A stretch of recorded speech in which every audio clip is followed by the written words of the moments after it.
82-year-old Bonnie Ross lives alone, but stays in close contact with her family.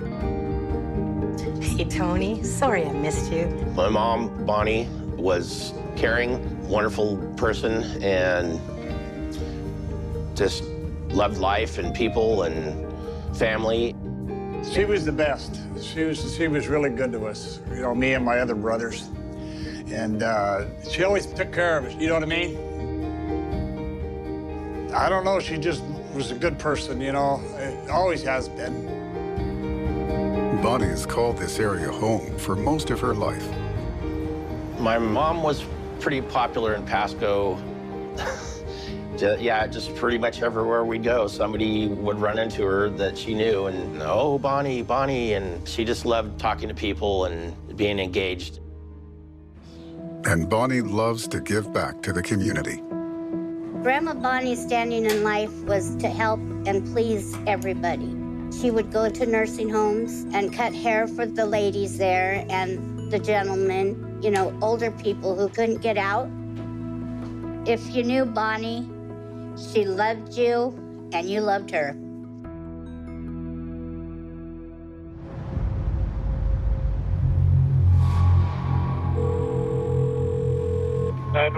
Your emergency. My friend is dead. Hello? Hello? What's going on? He's killing him with a knife. Somebody is killing somebody with a knife. Yeah. Units are dispatched to the scene. The caller stays on the line. All right, what's your name? Chicago. Okay, so where's the guy that's killing somebody? Pasco isn't a super violent city. Homicides and things like that aren't a daily occurrence, aren't a weekly occurrence. As our officers come up, they were able to locate the caller. Follow me. Here in that way.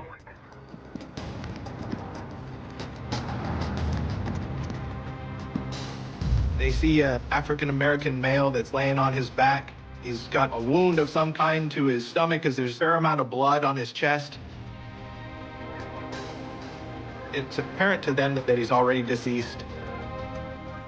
Police recognize him as 39-year-old Demetrius Graves. Demetrius had a long criminal history with us. He's known to police. We need to lock this down. So a lot of things start going through your head. Where is the suspect? What could have happened that caused this violent act to occur? The caller was Shagao Gagao. He lives on the streets. He's a transient in our Pasco area. Shagao appeared to be so fired up and so animated that we couldn't understand much of what he was saying at all. There's one guy, I know him. Put your hands on your back. I'm gonna detain you for right now, okay? Okay. You're just detained right now, okay? Until we figure out what's going on. Shagao was detained at that time just because they're trying to make sure that scene is safe. Stand up real quick, stand up. The phone? No, leave it there. Okay, leave it there. Hey, do you have anything on you that I need? Do you have any other weapons? No. I just gotta do a quick pat down. They had to make sure he wasn't a part of it, that he wasn't the suspect that we were looking for. Because that happens. All right, here, come sit in the back of my patrol car. Officers document and collect evidence. We find a box knife, which was something that could have been used to cause the damage to our victim. Scattered paperwork is also recovered. Is that knife that's on the ground over there, is that the weapon? No. That one I got from his car. You got that from your car? Yeah, his car. He says that the box knife wasn't the murder weapon, that it was just something that he had on him. We knew that the victim was stabbed with an object. We knew that Shigao had a knife in his possession, so he was transported over to the police station to continue that interview. We didn't know his involvement, if he had seen something, if he was the one that had stabbed him. Take your time and tell us what happened. He kind of lays out what happened that night, how he's friends with Demetrius Graves. Shagao says he met with victim Demetrius Graves and a third man. A male individual, which he referred to as the big guy, taller Hispanic male, heavier set. Shagao claims they went to the Metromart gas station around 2 a.m., where they met a fourth man, known only as Ariel. The individual leads them to the residence where they were going to go smoke. The big guy, out of nowhere, became aggressive to the point where he started assaulting them. According to Chagall, the big guy chases down Graves, stabs him, and flees the scene. They had no idea what big guy's name is. The big guy didn't know his name, didn't even know his street name, just that he was a big guy. So at this point in the investigation, we didn't have a lot of leads. What we had is from Chagall's interview that they were all together at the Metro Mart. It's difficult to tell if he is telling the truth or not. Police request security footage from Metro Mart for the previous night.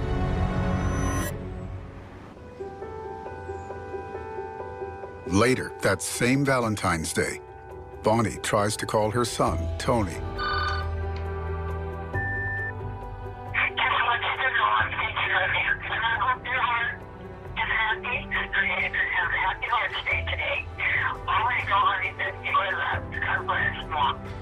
This was on Valentine's Day, and my mom left a message. There was no question at all that she loved me very much. She would always say things positive to people. That's just the way she was.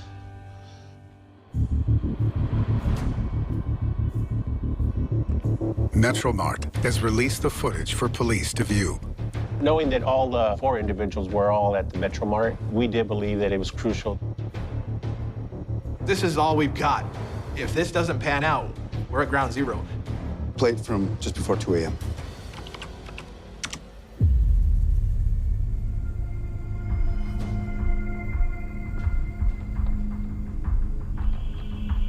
Chagall told us that there were 4 individuals involved. There was Chagall himself, our victim, Demetrius Graves, a guy known as Ariel, and the big guy.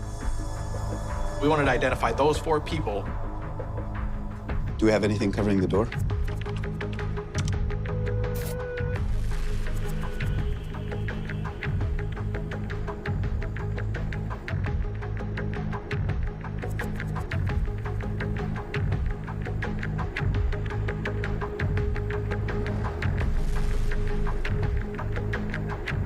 Stop there.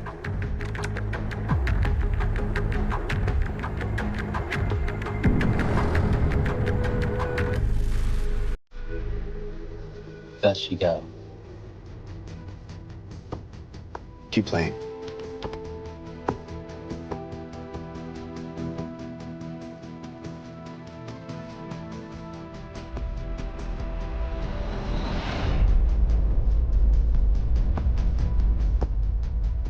Yes, that's Graves. So we see our victim walking in. Our victim, Demetrius Graves, was wearing a bright yellow jacket. That yellow jacket's what really stood out to us. So we could see Demetrius Graves. He's kind of doing a little dance thing there as he comes into the Metro Mart. So we had Chagall identified. We had Demetrius Graves identified. They weren't in the store for very long, and they go out front.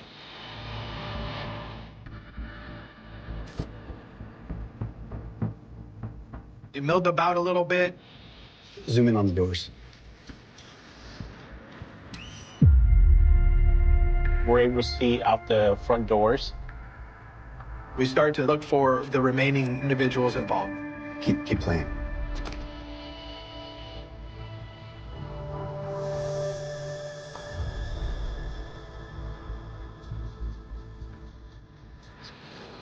Someone's talking with Graves. Freeze.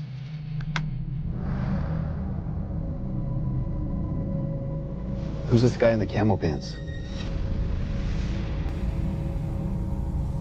Could be Ariel. Police believe this is Ariel, the man Chagall described meeting at Metro Mart.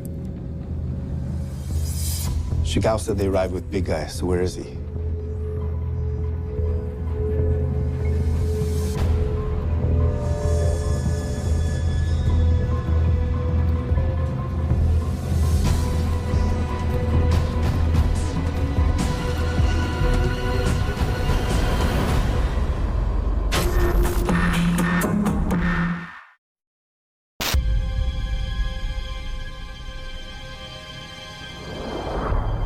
First, Demetrius Graves, then Chagall comes in, and then somebody taller. This is our big guy. We did kind of fit that moniker of a big guy. Chagall himself is fairly tall, but the suspect was even a little taller than Chagall.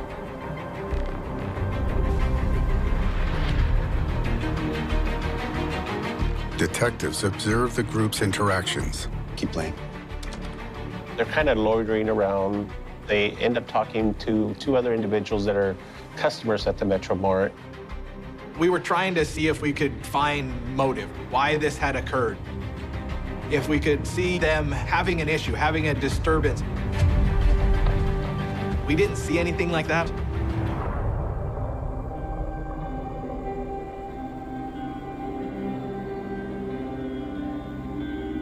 And then they left. Stop. Zoom in.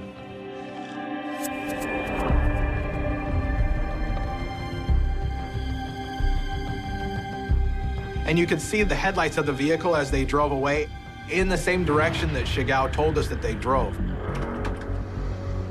Now that we've got this Metromart footage, we now have all four parties that were at the location when the homicide occurred. Chagall, Demetrius Graves, Ariel, and the big guy. So now we've got to get to tracking down these two individuals that are still outstanding. Police send screen grabs to local law enforcement. According to Chagall's statement, after Metromart, they went to a nearby alleyway. Ariel rode a bike, and the others followed by car. We started to dig around the area and look for additional cameras. And we find cameras on some of the houses along the alleyway where we know this murder happened. Investigators collect footage to review. Those cameras could have potentially captured everything on camera. So for us, that would be gold. That would be investigative gold. They queue up footage from a house located to the south of the alley. They leave Metromart around 2 a.m., so cue from then.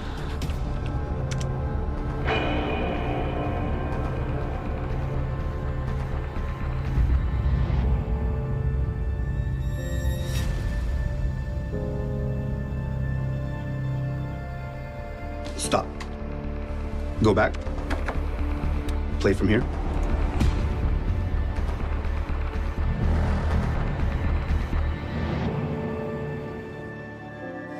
The footage seems to match Chagall's statement that he, Graves, and the big guy follow Ariel on a bike.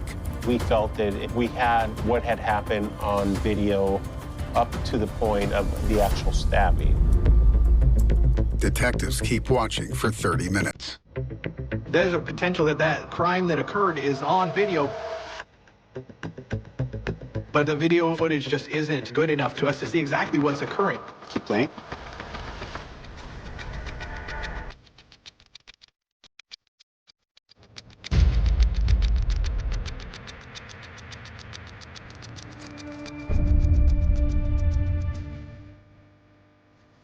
Who's that?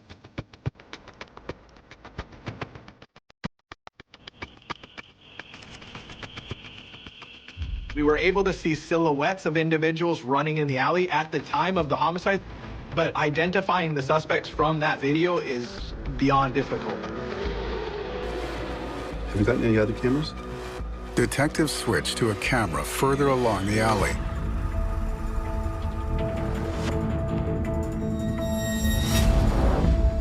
Show that again. We see an individual running westbound in the alley, fleeing. It appeared that you see an individual chasing them. Slow-mo it.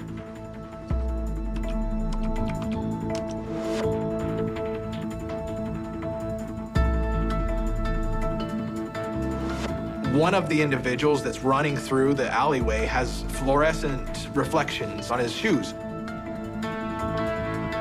Chagall has reflective sneakers on when he's picked up by police. So now we can identify him as one of those individuals. They can't ID the second man and are no closer to finding the big guy. That's a frustrating thing for us, because because the video footage just isn't good enough for identification purposes. Investigators go through all the evidence collected at the crime scene. We got something.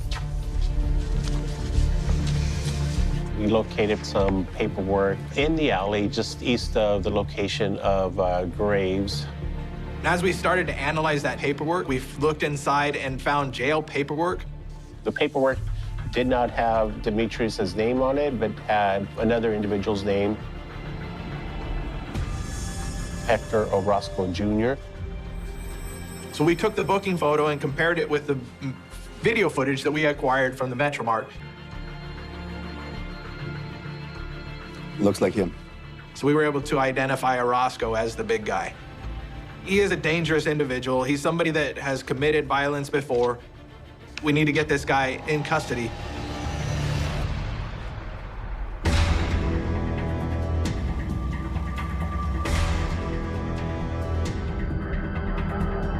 Police discover that Hector Orozco is staying at a motel in Pasco.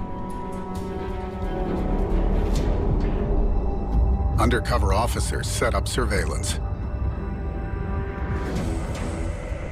Halfway through the day, a little blue car pulls in to the parking lot, and a male gets out and then goes into one of the rooms there. 911, where's your emergency? A roadside inn in Pasco. Okay. Is that the roadway in? What's going on there? Someone's tearing up a room and there's people in there. I hear a lot of banging and stuff and... The disturbance is coming from the room that's under surveillance. A different male comes out who is not Orozco, and he's bleeding from his face, and he says he was being attacked inside by Orozco. It's police! Call it out with your hands up! Keep your hands up! Come on, let's go! And we took Orozco back to the police department to do a formal interview.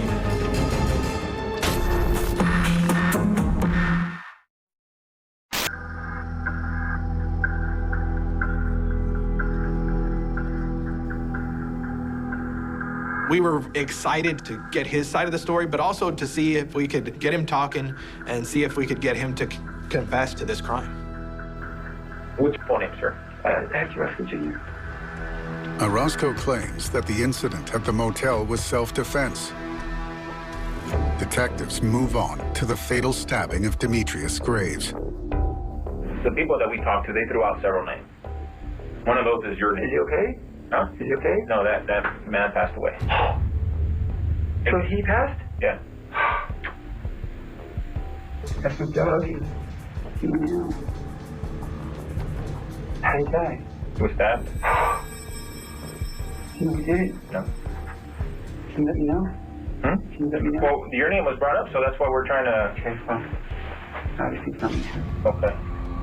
He acted surprised. He had wanted to know who the killer was, right? Which was odd. But I did not, whatever, hurt somebody. Okay. And how do we prove that? I don't know, he was probably left me, because he was driving the car that my mom lent, and he picked me up in it, and we're driving around. We stopped at this one house, and he took off without me, and I haven't seen him since. He did admit that he was with Graves and Chagall, but as far as the homicide, he denied any involvement in that. He denied being in the alley. We have video surveillance that shows that you were with them. Do you remember where store you showed up at? After that time, so we have the time that you guys were there. Okay. Shortly thereafter that time, we look at the video surveillance from the residents, and it shows you guys showing up. So it shows that you're not being truthful. Can you understand what I'm telling you as far as the evidence that's against you? Okay, that's great, sir. That's good. So we had to try to get him to admit that he was there, that he knew what was going on. Right now, the thing is, how are you going to paint yourself? Was this premeditated murder, or was it an accident? Was it something? I truly want to talk to you, but it keeps stinging me right now when you keep saying it was a premeditated murder, and I know you're doing your job. I don't think it's... I don't want to lawyer up because that seems like a thing, because you want to talk it out. But please, stop saying that. I'm sorry. But the thing is, that's the evidence that we have. I know. Okay. Hector still denied and, you know, really didn't give a statement. Why did you hurt Demetra?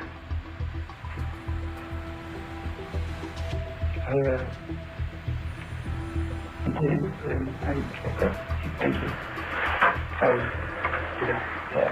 I gave you the opportunity, you don't want to take it. He was booked into the local jail for the assault at the motel. We didn't have enough at the time to book him on the homicide.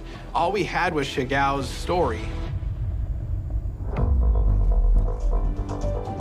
When we arrested Orozco, we also took his vehicle. It was a blue Toyota, older model. The thing that really stuck out to me about this car is there was a bumper sticker on it that said, "My boss is a Jewish carpenter." It's weird to see a guy like Orozco with his criminal history driving a car with that bumper sticker on it. So that was a red flag for me. So we ran the plates on that vehicle. And it returned to an 82-year-old lady named Bonnie Ross.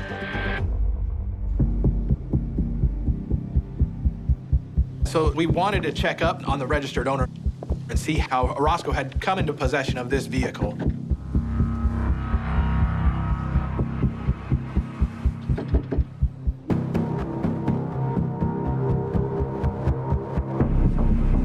They leave a note for her to call them with a case number.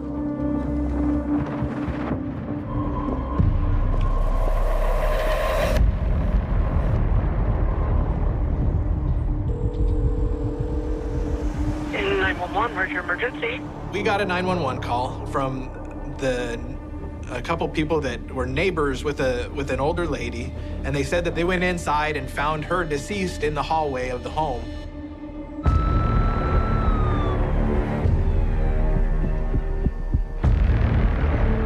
They actually discovered what appeared to be knife wounds to this person. But what was unique is that the person named in this house is Bonnie Ross, the person who owns a vehicle that was driven by Hector Orozco.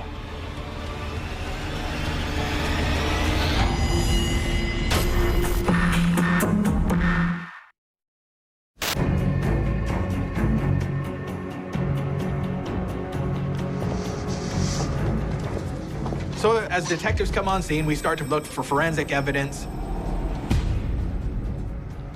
She was laying on her stomach.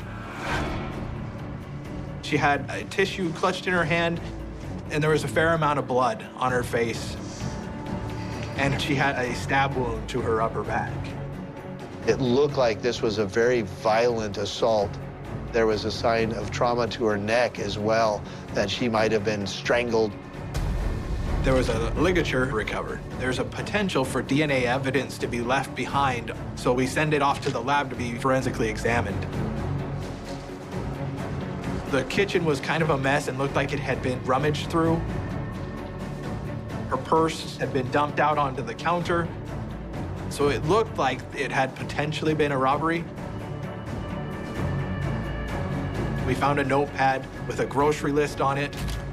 She appeared like she was shopping, getting her groceries on that same day. We started to look around her home for signs of forced entry, but the door hadn't been kicked in. There was no forced entry into the house. This suggests she knew her attacker. Yeah. Going to the scene of a murdered 82-year-old female, there's not a lot of things that can prepare you for that, right? It was one of the saddest scenes that I've been to because she was so small and so helpless. As we were on scene, all of us were furious about this. So we wanted to do everything we could to make sure that we got justice for Bonnie.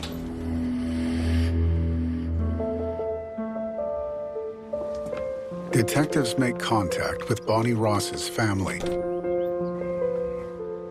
Yes? Tony Ross? Yes. I'm sorry it's your mother. It was a shock. I didn't know how to respond or react. I was just frozen. It was just devastating to us, and just not only the loss, the sadness, the why, the frustration and anger, and who would do this to such a kind, loving person. Tony informs the rest of Bonnie's family. I was at home, and he told me that Mom had been murdered, you know. I don't know why he had hurt her so bad, you know. I don't know what kind of animal could do that, or person could do that. It's just beyond me. It was heartbreaking. It was heartbreaking for everyone involved. The hardest thing I had to do was when I had to tell my kids that their grandma was brutally murdered, and then they had to deal with it. I couldn't take that pain away for them, or my husband, or Tony. She lived and loved everybody. She just had a mother's heart.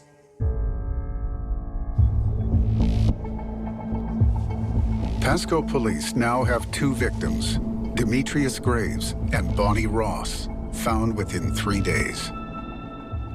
They come from 2 different worlds, completely different socioeconomic areas.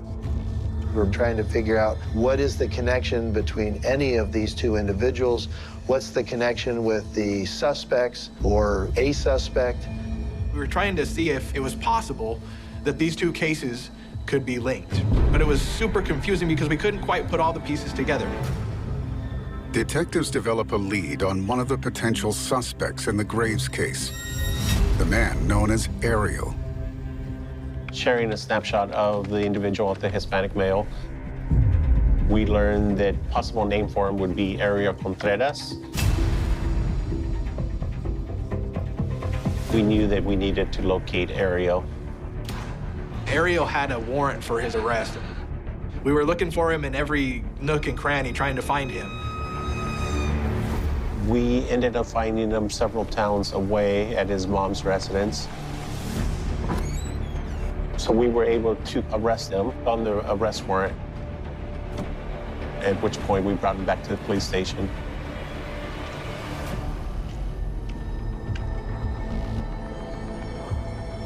Now we need to find out what happened to Graves. And we were trying to see how these 2 cases could be linked.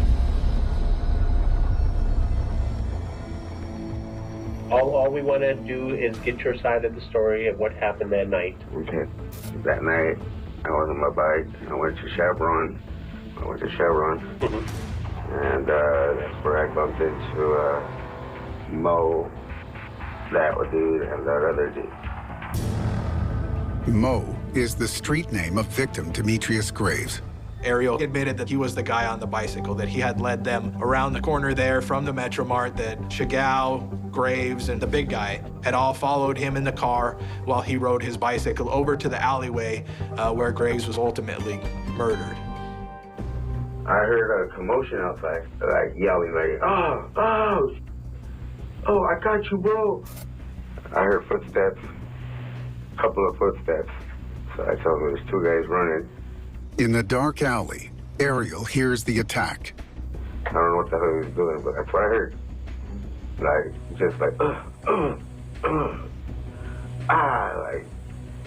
like that kind of, you know, when someone gets a blow or maybe blocking a blow. We were able to marry up a lot of his stories and statements with video footage that we had recovered. It appeared that this guy's going to tell us the truth. Detectives show Ariel a photo lineup and ask him to identify the other man in the alley. From looking at the pictures, they're going to be numbered. This would be number 1, 2, 3, 4, 5, 6, okay? So take your time. Right there. You sure? Yep. How certain? Explain that to me. How certain? I remember that's him right there. Which one? This guy there. Go ahead, circle it. This dude. So he was able to identify Orozco. And that helped to solidify that it was just Orozco that had murdered Graves, and that Ariel and Chagall hadn't played any piece in that. Weird things that I will forget. That's fine if that's what you want to write. Detectives don't get anything from Ariel on Bonnie Ross's murder. Part of the struggle with this case is that we really weren't getting that strong connection to Bonnie Ross, to Hector Orozco, or to any of the other individuals. We don't know who was responsible for her murder. Police canvass Bonnie's neighborhood and speak with family and friends. Was there anybody that harassing her, stalking her, anything that they knew that was out of the ordinary, right? Detectives learn of a man who Bonnie recently had a disagreement with. We heard about a guy that lived on her property in a trailer. It seemed like this person might have run in kind of the rough crowds, so to speak. Investigators discovered that a few months before her murder, Bonnie had asked the man to leave her property. It was somebody that she knew, and there was no forced entry into the house. Either he might have some involvement in what happened with Bonnie, or one of his friends might have involvement. Police look into whether this man can be connected to their other suspect, Hector Orozco. We knew that Hector had been driving Bonnie's vehicle. So one of our theories was that this guy had killed Bonnie and taken the car and given it to Orozco. So we were looking now intently for him to see what his play in all of this was. So we start hunting for him, looking everywhere. We end up finally finding him. And we bring him in for an interview and start missing a couple pieces to tie these two cases together. Witness testimony and video evidence indicate Orozco leaves Demetrius Graves' murder scene on foot. Bonnie Ross is killed hours later across town. Police canvassed the most likely route. We looked at businesses along the way to try to identify video surveillance and things that we could acquire that would help us to see if that was the path that the suspect had taken. They locate a tire shop downtown with a number of cameras. We were trying to see if an individual could get from the Graves homicide scene to Bonnie's house in the same night. We know Orozco left Graves about 2 a.m., so let's play from then.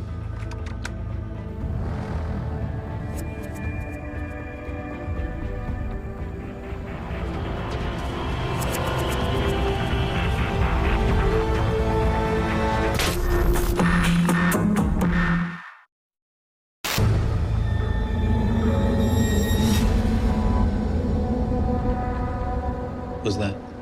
Slow-mo it. Push in.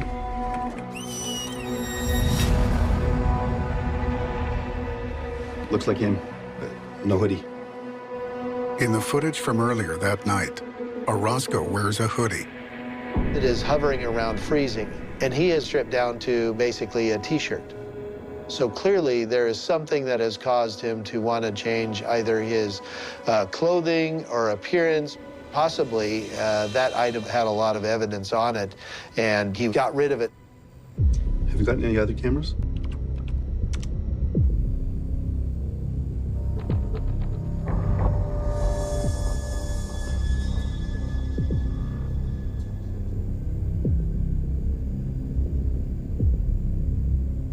Go back. Okay, zoom in.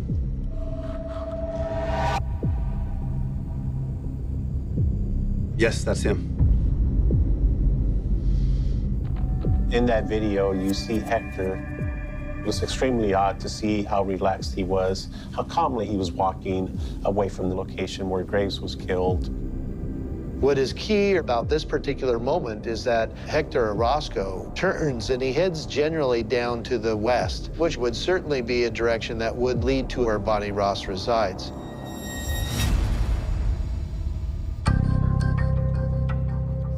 We still needed to prove that Hector had been inside of Bonnie's house and had actually committed the homicide against Bonnie. Phone records for Bonnie's landline come in. So as we're going through the phone records, trying to identify each phone number that was called, we called one of the numbers. Hello, can I ask who I'm speaking with, please? And a female answered. It was a shock to the system, to say the least. Okay, thank you very much, ma'am. Goodbye. None of us expected that phone number to belong to Orozco's mother. Hector Orozco called his mom from Bonnie's phone on the day that she was murdered. Those phone records basically showed that he made that phone call from the house of Bonnie Ross at a time only a few minutes after Bonnie had left that very touching Valentine's Day voice message for their son. So Hector Orozco was in the home within minutes of when Bonnie Ross was alive. Oddly enough, Hector's mom confirmed that Hector had called her to wish her a happy Valentine's Day. So it's odd, it's weird, it's eerie.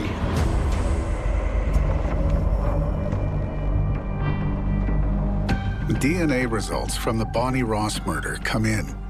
It showed that on the literature there was DNA, and the DNA belonged to Hector Orozco. And that was a huge win for us. We were able to prove definitively that he was the one that killed Bonnie Ross.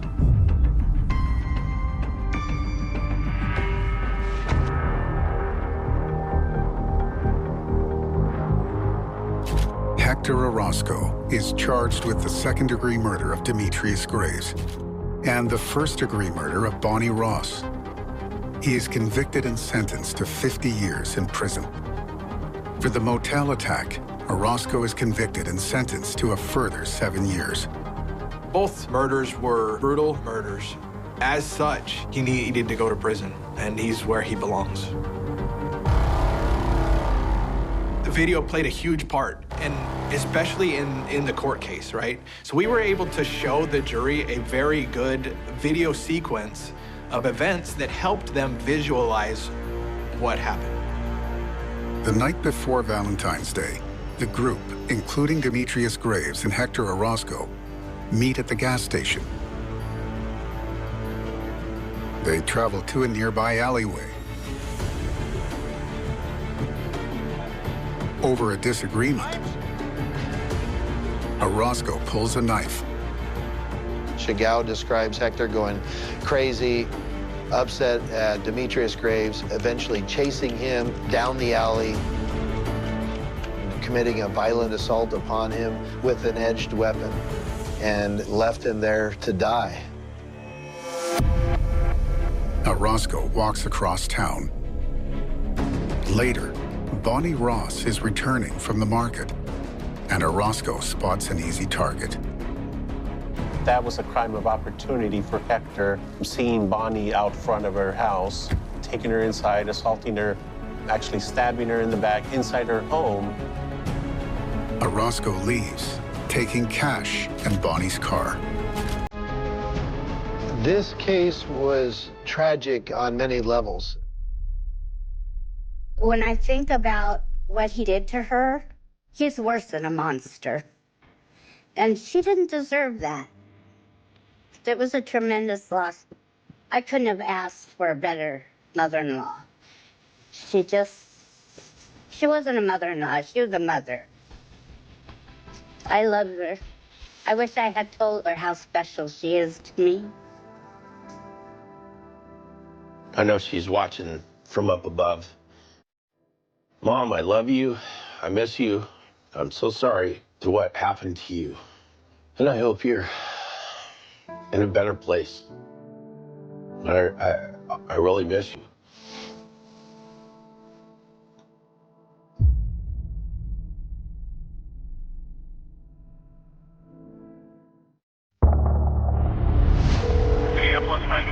I heard gunshots. I'm so scared. Trying to rob people that you know, and then something really bad happens. We've got to solve this. The unfortunate thing for you is there's too much video. December 24th, 1991, began like many other Christmas Eve mornings in Hawaii, quiet in a way that felt almost deceptive. On the Big Island, in the remote district of Puna, the landscape stretched out in uneven layers of dark volcanic rock, narrow dirt roads, and scattered stretches of vegetation that swallowed sound and distance alike. It was the kind of place where time did not feel entirely structured, where days blended into each other under heat, wind, and isolation. Nothing about that morning suggested it would become a reference point in a criminal investigation that would span decades, reshape lives, and leave behind more questions than answers. At some point during that day, Dana Ireland went out for a bike ride. She was 23 years old. She never came back alive. What happened on that road did not present itself immediately as a mystery. In its earliest form, it appeared to be something far simpler, something almost ordinary in the tragic way that accidents can be.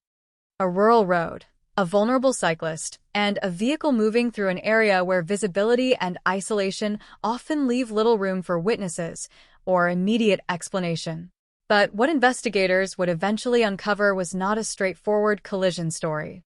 It was something far more fractured, something that resisted easy categorization from the very beginning.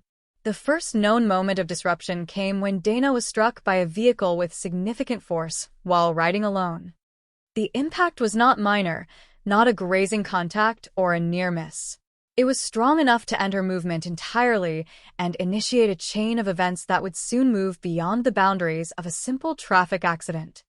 From that point forward, the timeline of what happened becomes not only a matter of forensic reconstruction, but also a haunting absence of certainty, defined as much by what is missing as by what was physically recovered.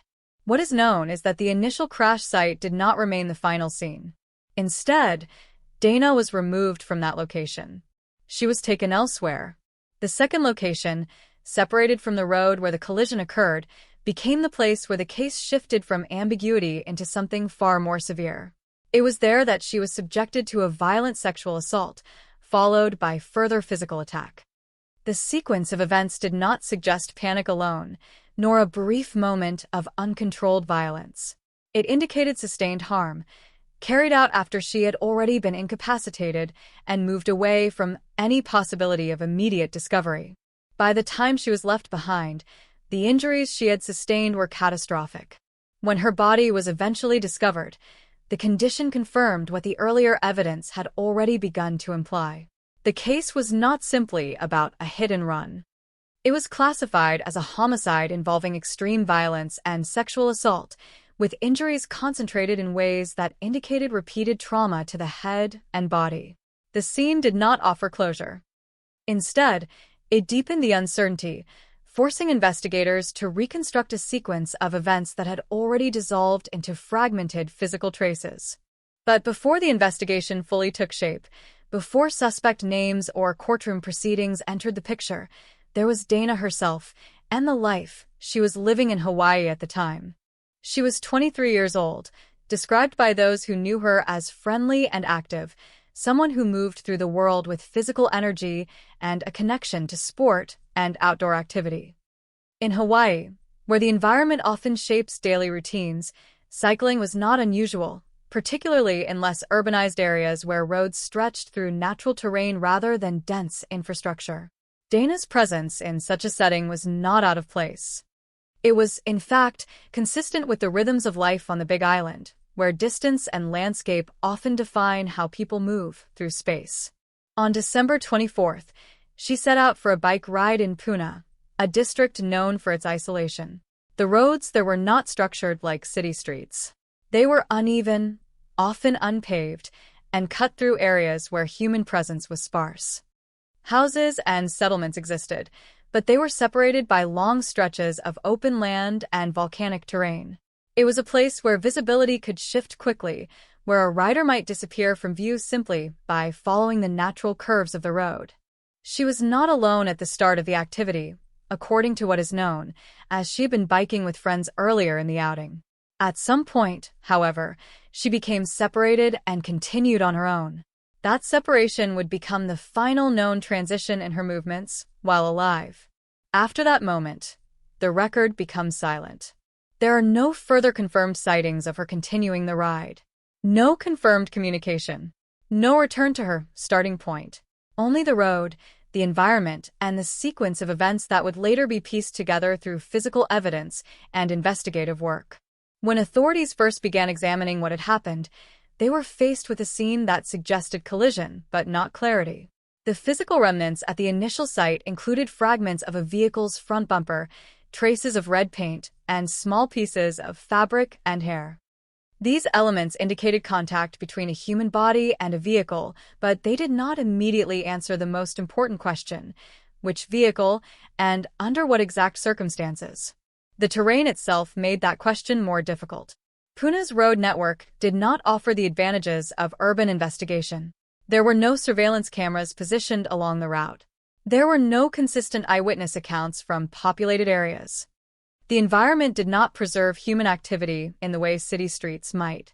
Instead, it absorbed it, leaving investigators to rely heavily on physical fragments that were scattered, partial, and open to interpretation.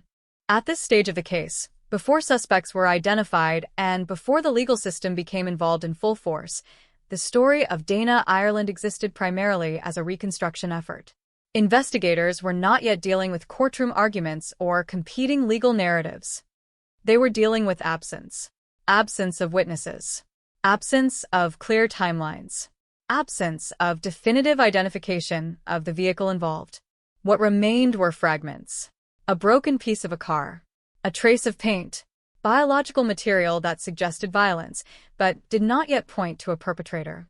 Each piece carried weight, but none of them stood alone as a complete explanation. And so the investigation began in a space defined by uncertainty.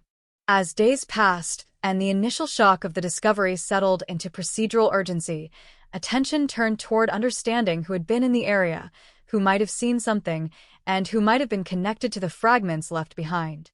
Early investigative efforts naturally focused on the local population, particularly younger individuals in the surrounding community. This direction was shaped by the limited physical evidence available at the time, as well as the necessity of narrowing an otherwise open field of possibilities. However, even at this early stage, the case was already showing signs of complexity. Witness statements did not align consistently. Accounts of time, movement, and observation varied in ways that made it difficult to establish a single coherent sequence of events. In an environment already challenged by limited forensic capability, these inconsistencies added further difficulty to an already fragile reconstruction. What emerged from this initial phase was not resolution, but escalation. The investigation did not converge quickly on a single explanation. Instead, it expanded, drawing in multiple individuals, multiple interpretations of events, and multiple competing narratives about what might have happened on that rural road. But before those narratives became formal accusations, before legal arguments and trials would begin to shape public understanding of the case, there was still the central fact that remained unchanged. A young woman had left for a bike ride on Christmas Eve in 1991. She had been struck by a vehicle. She had been taken from the place where that collision occurred. And she had not survived. Everything that followed would be an attempt to explain how those facts came to exist and why, even decades later, they continued to resist complete resolution. This is where the story begins, not with answers, but with the quiet before the questions fully formed. On the Big Island of Hawaii, life often moves at a pace shaped less by clocks and more by distance, terrain, and weather. Communities are spread out across volcanic landscapes where roads can feel like threads stitched through vast fields of hardened lava and dense vegetation. In places like Puna, isolation is not an exception. It is part of the structure of daily life. Homes are separated by long stretches of land. Visibility can be limited by natural formations rather than buildings. And in that kind of environment, a single moment can disappear without immediate witnesses to anchor it in certainty. Within this setting, Dana Ireland was 23 years old, living an active life shaped by the same environment that surrounded her. She was known to be friendly and physically engaged with the outdoors, someone who participated in activities that fit naturally into Hawaii's landscape. Cycling, in particular, was a common part of life for many residents in areas where roads extended through rural terrain. It was not unusual to see people moving alone or in small groups along these routes, especially during daylight hours when visibility was better and traffic was light. On December 24, 1991, Dana joined a bike ride with friends. The day itself did not carry any unusual markers at the beginning. It was Christmas Eve, a time when families prepared for gatherings and communities settled into holiday rhythms. In rural Hawaii, however, such holidays did not necessarily transform the physical environment. The roads remained the same, the distances remained the same, and the isolation of certain routes remained unchanged. At some point during the ride, Dana became separated from the group. This separation would later become one of the most critical moments in reconstructing her final movements. It was the point at which her presence shifted from being part of a shared activity to being an individual traveling alone through a remote and sparsely populated area. After that separation, there are no confirmed accounts of her continuing the ride or returning to rejoin her companions. The timeline begins to narrow into silence, defined not by what was seen, but by what was no longer observed. When investigators later examined the area, they would identify the district of Pune as the general location connected to the incident. Pune is characterized by its rugged terrain and scattered development. Roads often cut through natural landscapes without the structure of urban design. In some stretches, visibility is limited by curves, elevation changes, or vegetation. In others, the absence of nearby buildings or traffic means that events can occur without immediate human observation. This environmental context would later play a significant role in shaping the difficulties of the investigation. Dana's life at the time of the incident was not defined by anything that suggested vulnerability beyond the inherent risks of being in such an environment. She was a young adult engaged in routine activity in a rural area where cycling was a reasonable form of transportation and recreation. There is no indication in the provided case information that she was engaged in anything other than a normal bike ride with friends when she set out that day. The transition from ordinary activity to violent crime began with a collision. At some point along the road, Dana was struck by a vehicle with enough force to immediately stop her movement. The impact was not described as minor or incidental. It was significant enough to initiate a sequence of events that would move far beyond a traffic accident. However, what made this case particularly complex from the outset was not only the collision itself, but what followed after it. Instead of remaining at the initial crash site, Dana was removed from that location. This detail is central to understanding why the case was ultimately classified not as an accident, but as a homicide involving additional violent acts. The act of moving a victim away from the scene of impact indicates a level of intentionality that extends beyond the moment of collision. It transforms the event from a singular occurrence into a sequence of controlled actions. She was transported to a second location. The distance between these 2 points is not specified in the available data, but the separation itself is critical. It marks a shift from public or semi-visible space into an area where further acts of violence could occur without interruption. At this second location, Dana was subjected to sexual assault followed by severe physical violence. The sequence of harm was sustained and escalating, ending only when she was left in a condition that led to her death. When her body was eventually discovered, the injuries documented were severe and consistent with repeated trauma.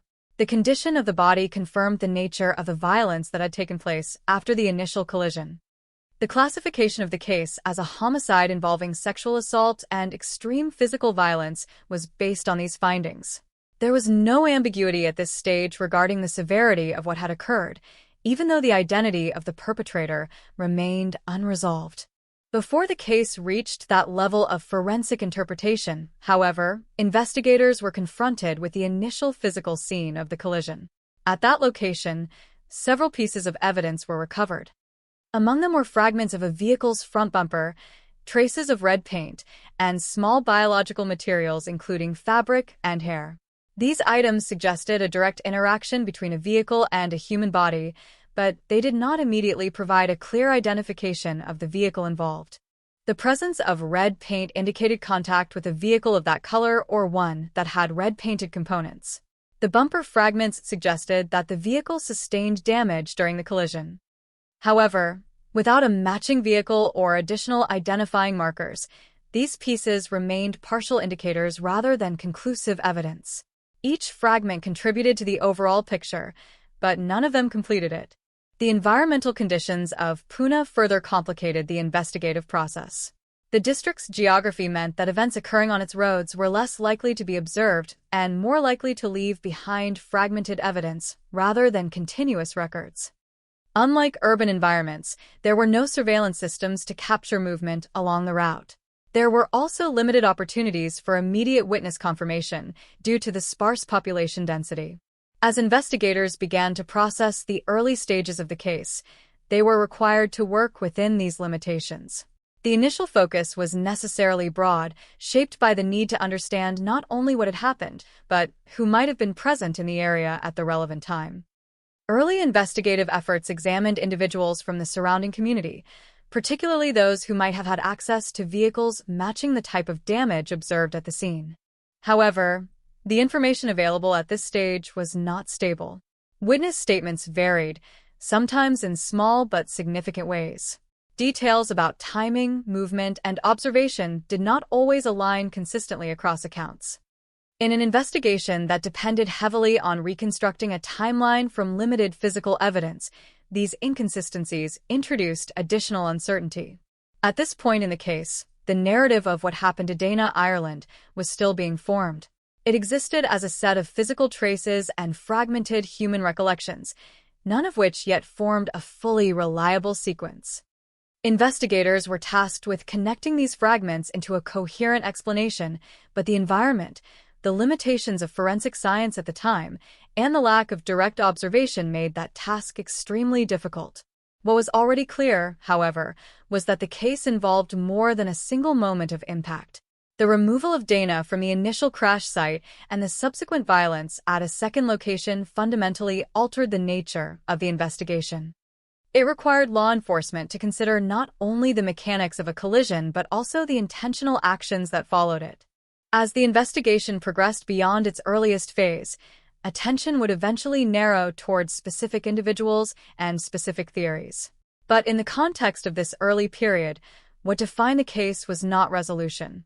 It was fragmentation. Evidence existed, but it did not yet speak with a unified voice.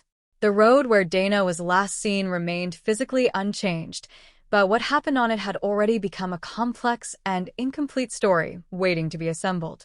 This is the stage of the case where certainty had not yet formed, where every piece of evidence pointed toward violence, but not yet toward accountability, and where the search for truth was only just beginning to move beyond the silence of that Christmas Eve road. The investigation into Dana Ireland's death entered its most critical phase when physical evidence from the scene began to be carefully examined in detail.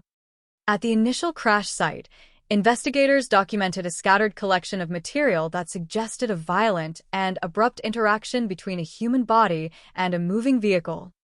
Among the most significant findings were fragments of a front bumper, traces of red paint, and small pieces of fabric along with hair samples. Each of these items carried potential meaning, but none of them immediately provided a complete identification of what had happened or who had been responsible. The bumper fragments indicated that the vehicle involved in the collision had sustained physical damage. This was not a glancing impact. The force required to break parts of a front bumper suggested a direct and forceful strike. The red paint traces introduced another layer of complexity.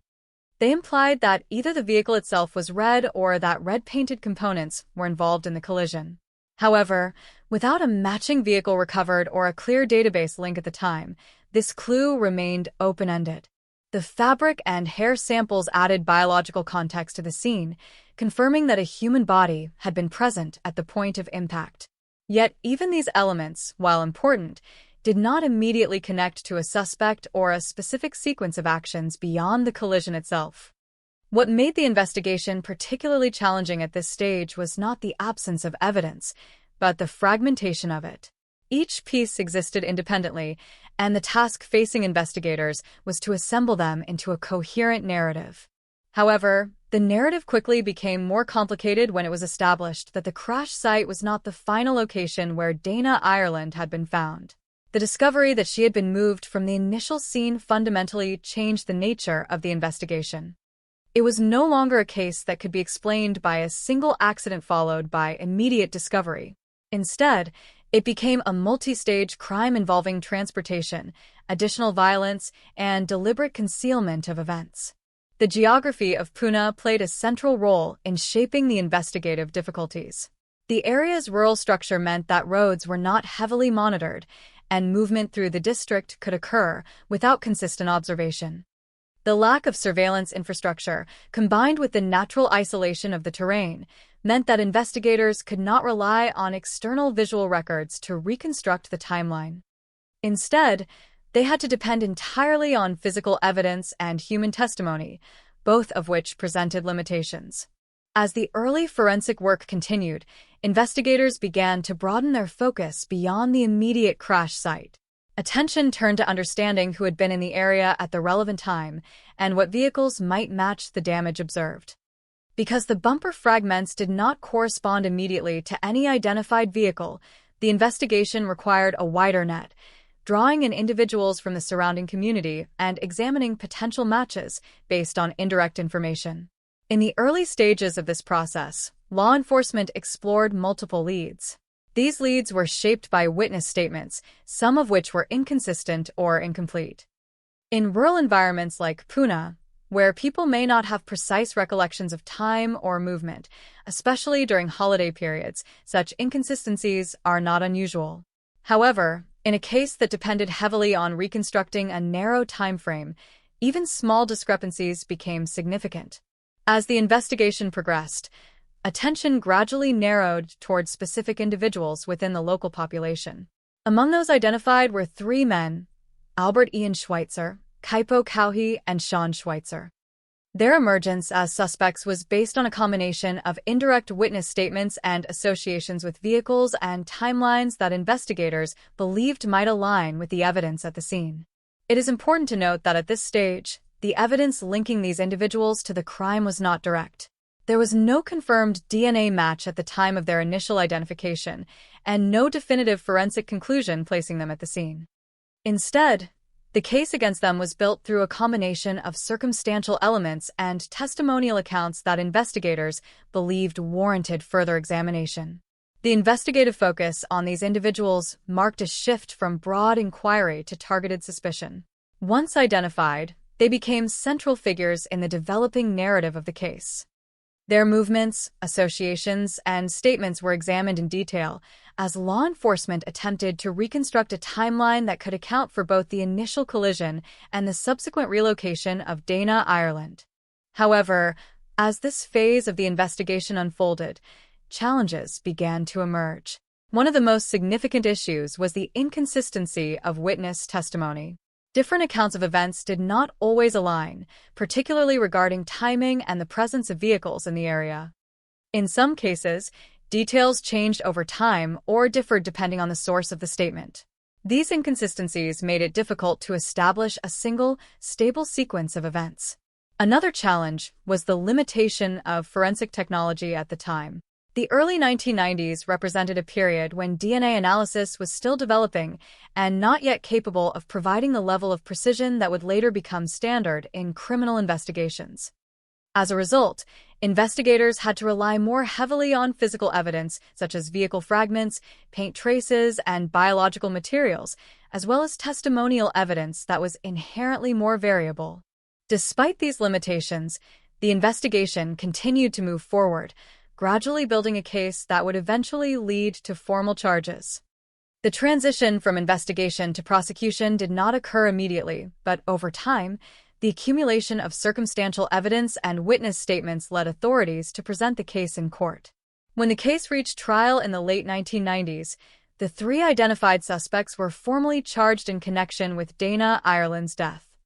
The prosecution presented a narrative based on the reconstruction of events, the interpretation of physical evidence, and the testimonies gathered during the investigation. The core argument centered on the idea that the defendants had been involved in both the initial collision and the subsequent actions that led to Dana's death. However, the trial also exposed the underlying tensions within the evidence itself. One of the most significant points of contention was the absence of direct DNA evidence linking the defendants to the crime scene. While physical and testimonial evidence had been used to construct the case, the lack of definitive biological confirmation became a central issue for the defense. The defense challenged the reliability of witness statements, pointing out inconsistencies and questioning the accuracy of recollections gathered in a complex and emotionally charged investigation. They also raised concerns about the interpretation of physical evidence, arguing that the fragments recovered from the scene did not conclusively identify a specific vehicle or individual. As the trial progressed, the courtroom became a space where two competing interpretations of the same fragmented evidence were presented. On one side was the prosecution's reconstruction of events, which sought to connect the available evidence into a coherent sequence of actions. On the other side was the defense's argument that the evidence was insufficiently precise and too inconsistent to support a conviction beyond reasonable doubt. The jury ultimately delivered verdicts that resulted in 2 of the defendants being convicted of first-degree murder, while a third was convicted as an accomplice. These outcomes marked a significant turning point in the case, as they appeared to bring a degree of legal resolution to an investigation that had begun years earlier on a remote road in Pune. However, the verdicts did not end the controversy surrounding the case. Almost immediately, questions began to emerge regarding the strength of the evidence used to secure the convictions. The absence of direct DNA evidence became a focal point of debate, particularly as advances in forensic science began to reshape expectations about what constituted reliable proof in criminal cases. Observers, including legal professionals and journalists, began to re-examine the case with renewed scrutiny. The inconsistencies in witness testimony and the limitations of the physical evidence were re-evaluated in light of evolving forensic standards. This growing scrutiny introduced doubt into what had initially appeared to be a resolved case. The investigation, which had once moved steadily toward conviction, now entered a new phase of uncertainty. While the court had delivered its verdict, the broader question of whether justice had been accurately served began to resurface. The case of Dana Ireland, once defined by the search for an unknown perpetrator, was now also defined by questions about the reliability of the investigative and judicial processes that had followed. At the center of it all remained the original sequence of events: a young woman struck by a vehicle on a rural road, removed from the scene, and subjected to further violence that ended her life. The physical reality of that sequence did not change. What changed was the interpretation of the evidence surrounding it. As the late 1990s came to a close, the case stood in a state of uneasy conclusion. A legal outcome had been reached, but certainty had not been fully achieved. The evidence had been weighed, but not universally agreed upon. And the investigation, while formally advanced into the courtroom, had not fully resolved the questions that had emerged from that Christmas Eve road in Pune. The stage was now set for the next turning point, one that would not come from witness testimony or courtroom argument, but from advances in forensic science that would force the entire case to be reconsidered from the beginning. After the convictions in the late 1990s, the case of Dana Ireland did not settle into closure in the way many criminal cases do. Instead, it remained in a state of unresolved tension, held together by a verdict that satisfied the legal process but did not eliminate public doubt. As time passed and forensic science continued to advance, particularly in the field of DNA analysis, the case file began to be revisited not as a closed chapter, but as an incomplete reconstruction waiting for reevaluation. The most significant shift came with the growing recognition that DNA evidence, which had not played a decisive role during the original investigation and trial, could now be re-examined with far greater precision. In the early 2000s, as technology improved, authorities began to revisit old evidence from cold cases across the United States, and the Dana Ireland case became one of those selected for renewed forensic review. This decision would ultimately reshape the entire trajectory of the investigation. When the physical evidence was re-examined under modern DNA testing methods, the results introduced a level of uncertainty that directly challenged the conclusions reached in court.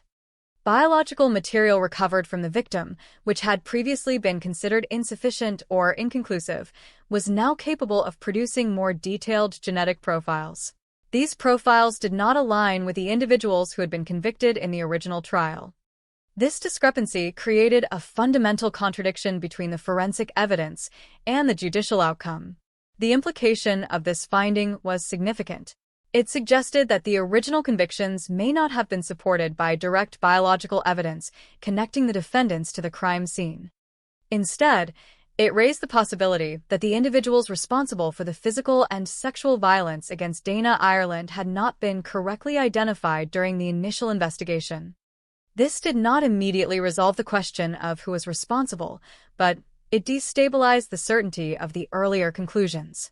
As the DNA evidence was reviewed, investigators and legal experts began to re-examine the earlier stages of the case, particularly the methods used to collect, preserve, and interpret physical evidence. Attention turned to the original crime scene procedures, including how evidence had been gathered from the crash site and the secondary location where Dana's body had been found.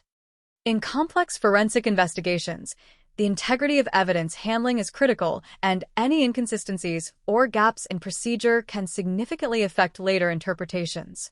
One of the key issues identified during this reevaluation was the possibility that certain elements of the original evidence collection had not met the standards that would later become expected in forensic science.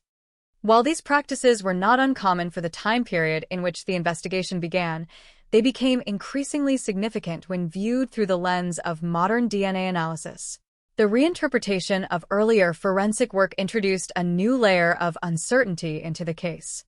As a result of these developments, the legal status of the original convictions came under review. The emerging DNA findings did not simply add new information, they actively contradicted the foundation upon which the earlier verdicts had been based. This contradiction led to legal proceedings aimed at reassessing the validity of the convictions. Over time, the court system began to reconsider whether the evidence presented in the original trial had been sufficient to sustain the guilty verdicts. This phase of the investigation marked a turning point. The case was no longer primarily about reconstructing the events of December 24, 1991, based on limited physical evidence and witness testimony. Instead, it became a case study in how evolving forensic science can reshape legal outcomes long after a verdict has been delivered. The introduction of DNA evidence into the discussion forced all prior assumptions to be re-examined. As the legal process moved forward, attention also shifted toward identifying alternative explanations for the DNA findings. If the genetic material recovered from the victim did not match the convicted individuals, then it implied the presence of at least one other unidentified participant in the crime. This possibility reopened the investigative field, expanding it beyond the individuals who had previously been considered responsible. Law enforcement agencies, including federal authorities, became involved in efforts to re-examine the case. The Federal Bureau of Investigation participated in aspects of the renewed inquiry, focusing on identifying whether additional suspects could be linked to the DNA evidence now available. This expanded investigation reflected the seriousness with which the new forensic findings were being treated, as well as the recognition that the original case resolution might not have been complete. Among the new leads that emerged during this period was an individual known by the nickname Big Dog, later identified as Joseph K. Mark. His name surfaced in connection with DNA evidence that appeared to match material recovered from the crime scene. This development introduced a new potential direction for the investigation, suggesting that the perpetrator or one of the perpetrators may not have been part of the original group of suspects. According to the re-examined forensic results, the DNA profile associated with this individual showed consistency with evidence collected from the victim. This alignment represented a significant shift in the direction of the case, as it provided a biological link that had not been established during the original trial. However, despite this development, the passage of time created substantial obstacles to prosecution. One of the most significant challenges was the delay between the crime and the identification of the new suspect. Years had passed since the original incident, and this delay affected both the availability of evidence and the legal framework within which prosecution could occur. In criminal cases, the passage of time can complicate matters of admissibility, witness reliability, and evidentiary preservation. These factors became central concerns in evaluating whether a successful prosecution could still be pursued. Additionally, the reemergence of the case required careful coordination between different investigative bodies. Revisiting an old case with new scientific tools is not simply a matter of retesting evidence. It involves reconstructing investigative pathways, reassessing earlier conclusions, and ensuring that any new findings are integrated into a coherent legal framework. This process is often slow and complex, particularly when prior convictions have already been entered and later questioned. As the investigation continued, the broader structure of the case became increasingly complex. What had initially been treated as a single sequence of events involving a known group of suspects was now understood as a more uncertain and potentially broader scenario. The possibility of multiple participants, combined with the revised DNA findings, meant that the original narrative of the case could no longer be considered complete. This complexity also extended to the legal and social implications of the case. The overturning or reconsideration of prior convictions raised difficult questions about the reliability of eyewitness testimony, the interpretation of physical evidence, and the limitations of forensic science at the time of the original investigation. These questions were not limited to this case alone, but reflected broader concerns within the criminal justice system. For the individuals who had been convicted in the original trial, the DNA findings represented a profound shift in legal status. As their cases were reviewed, questions emerged about the accuracy of their convictions and the extent to which the evidence presented against them had been sufficient. The legal system was required to balance the weight of the original verdicts with the new scientific information that challenged their validity. At the same time, the emergence of new potential suspects did not immediately result in closure.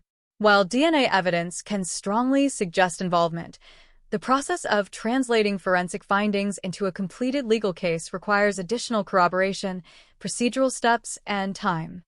In this case, those requirements were complicated by the age of the evidence and the historical nature of the investigation.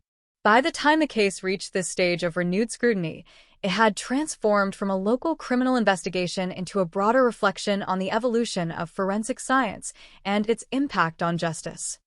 The original events on the rural road in Pune remained unchanged in their physical reality, but their interpretation had shifted significantly over time. The investigation, once directed toward a small group of local suspects, had expanded into a complex, multi-layered inquiry involving reanalysis of evidence, identification of new individuals, and reassessment of long-standing legal conclusions.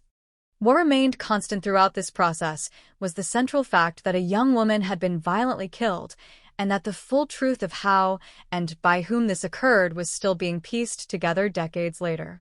As the renewed investigation progressed, it became clear that the case of Dana Ireland was no longer simply about identifying a perpetrator. It had become a case about the limits of certainty, the evolution of forensic technology, and the long shadow that early investigative decisions can cast over the pursuit of justice. The courtroom phase of the Dana Ireland case began in a period when the investigation had already been shaped by years of uncertainty, fragmented evidence, and competing interpretations of what had happened on that rural road in Pune. By the time the case reached trial in the late 1990s, the prosecution was presenting not only a narrative of events, but also an attempt to organize scattered physical traces and inconsistent witness accounts into a single, coherent sequence that could satisfy the legal standard of proof beyond reasonable doubt. The defendants, Albert Ian Schweitzer, Kaipo Kauhi, and Sean Schweitzer, stood trial in connection with the death of Dana Ireland. The prosecution's case was built upon the combination of circumstantial evidence, witness testimony, and physical findings from the crime scene. The central argument was that these elements, when viewed together, formed a chain that linked the defendants to both the initial collision and the subsequent acts of violence that led to Dana's death. In the courtroom, the reconstruction of events was presented as a step-by-step sequence. The collision on the rural road was described as the starting point, followed by the removal of Dana from the initial scene, and then the continuation of violence at a secondary location. The prosecution argued that the defendants were responsible for the entire sequence and that the physical evidence recovered, including vehicle fragments and paint traces, supported this interpretation. However, the defense challenged the reliability of this reconstruction from the very beginning. One of the most significant points of contention was the absence of direct DNA evidence linking the defendants to the victim or the crime scene. While biological material had been collected, it did not at that time provide a definitive match to the accused individuals. This gap in forensic certainty became a central issue throughout the trial. The defense also focused heavily on the inconsistencies within witness testimony.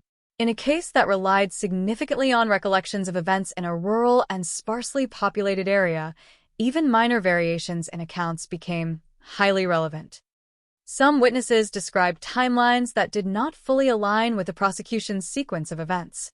Others provided descriptions of vehicles or movements that were open to interpretation or subject to uncertainty. The defense argued that these inconsistencies undermined the reliability of the narrative constructed by investigators.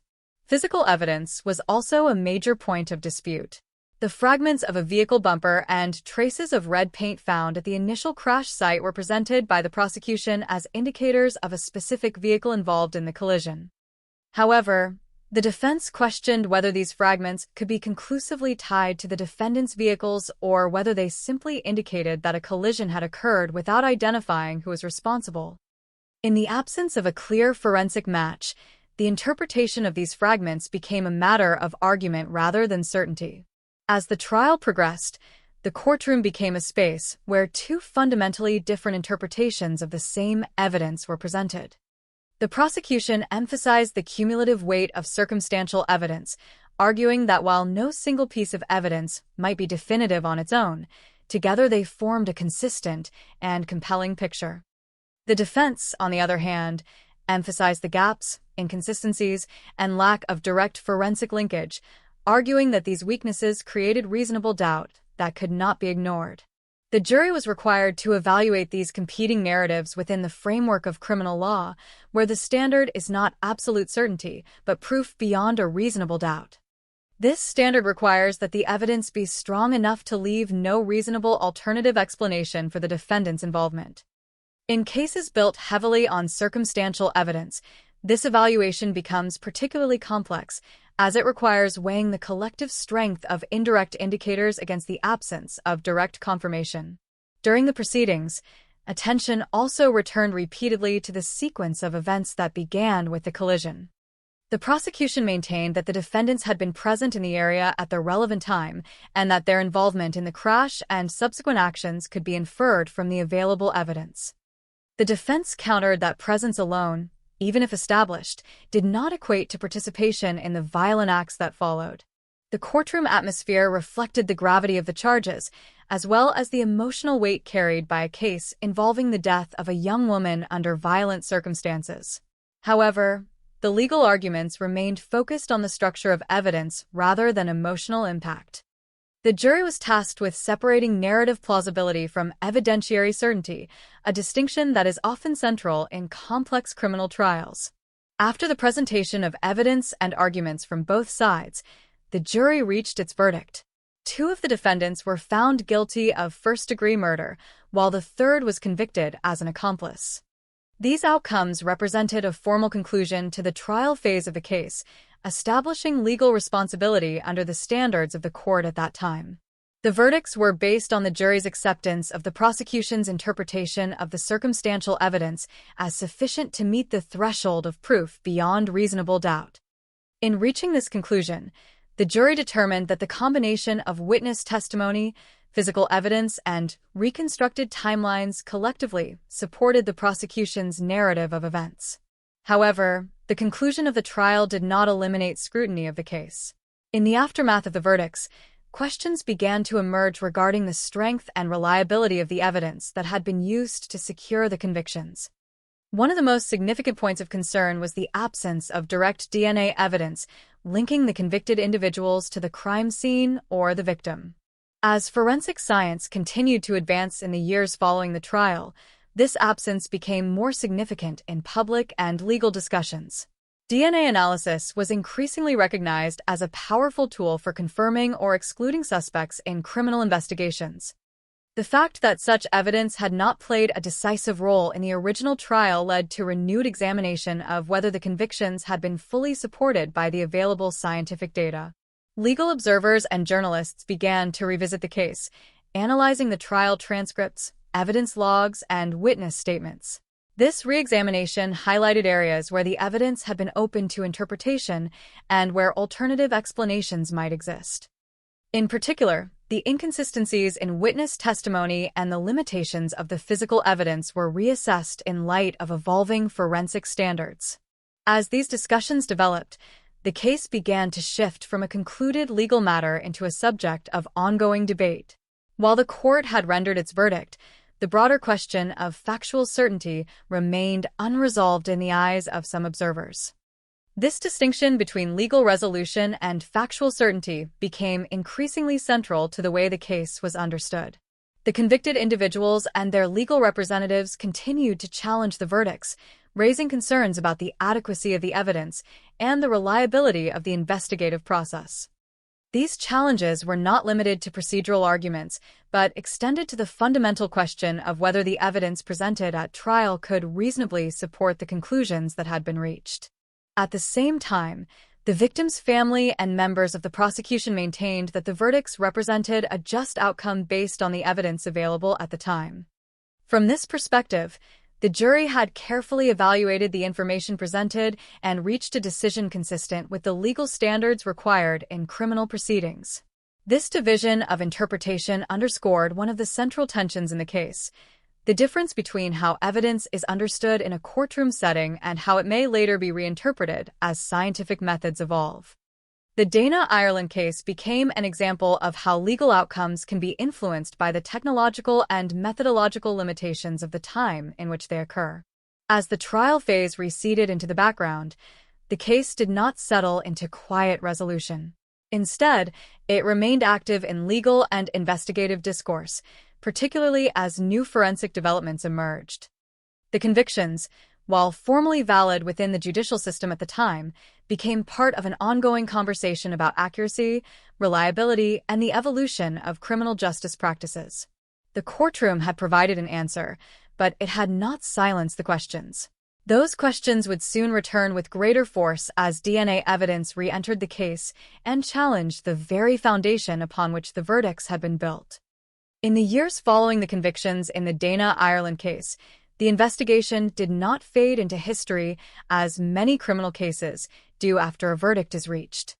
Instead, it entered a new and increasingly complex phase shaped by advances in forensic science, changing legal standards, and renewed scrutiny from independent investigators and legal advocates. What had once been considered a closed case began to reopen in the public imagination as questions about the reliability of the original evidence gained traction.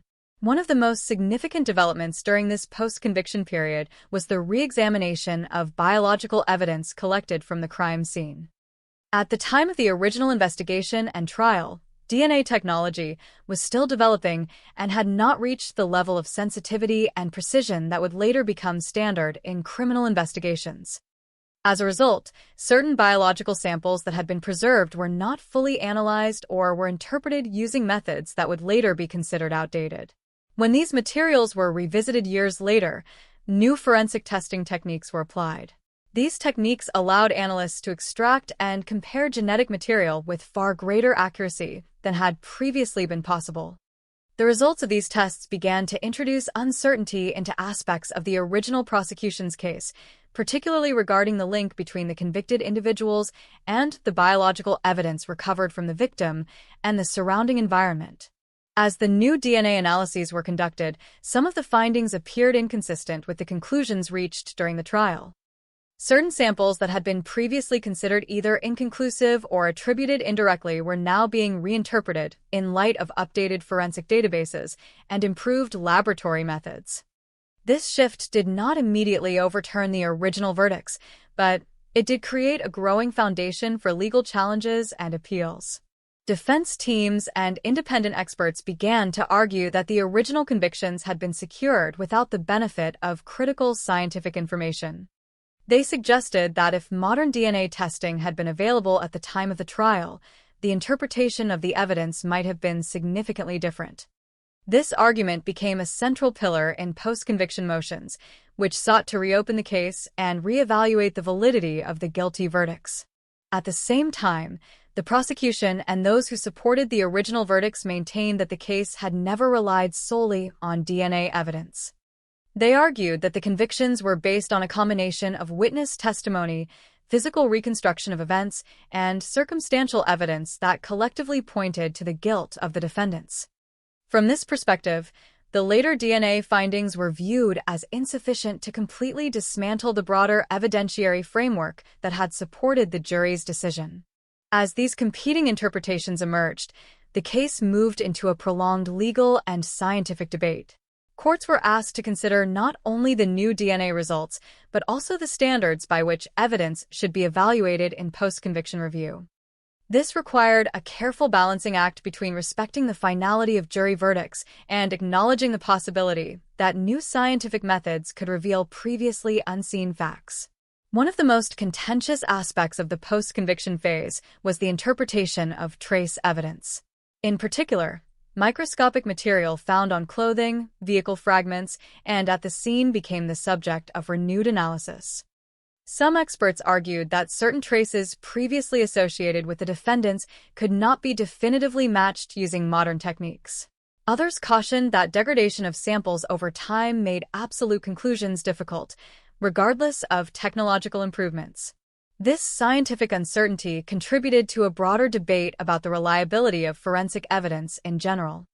The Dana Ireland case became part of a larger pattern of cases in which convictions based heavily on circumstantial and early-stage forensic analysis were later questioned due to advances in DNA technology. Legal scholars began to examine how courts should handle cases where the original evidence had been interpreted under scientific limitations that no longer existed. As motions for review and appeals progressed, attention also returned to the investigative methods used in the original case. Critics of the initial investigation pointed to potential issues such as contamination risks, gaps in the chain of custody for certain evidence, and the pressure to develop suspects in a high-profile case. These concerns did not necessarily prove misconduct, but they raised questions about whether procedural safeguards had been fully sufficient. Supporters of the original investigation responded by emphasizing the complexity and urgency of the case at the time. They argued that investigators were working under difficult conditions, with limited forensic tools and significant public pressure to resolve a violent crime. From this perspective, the conclusions reached were seen as reasonable given the available information and resources.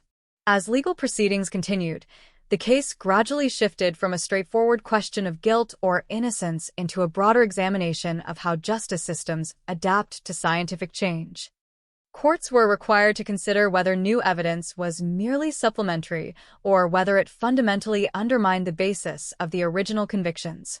This distinction became central to the outcome of post-conviction petitions. During this period, the convicted individuals continued to maintain their claims of innocence.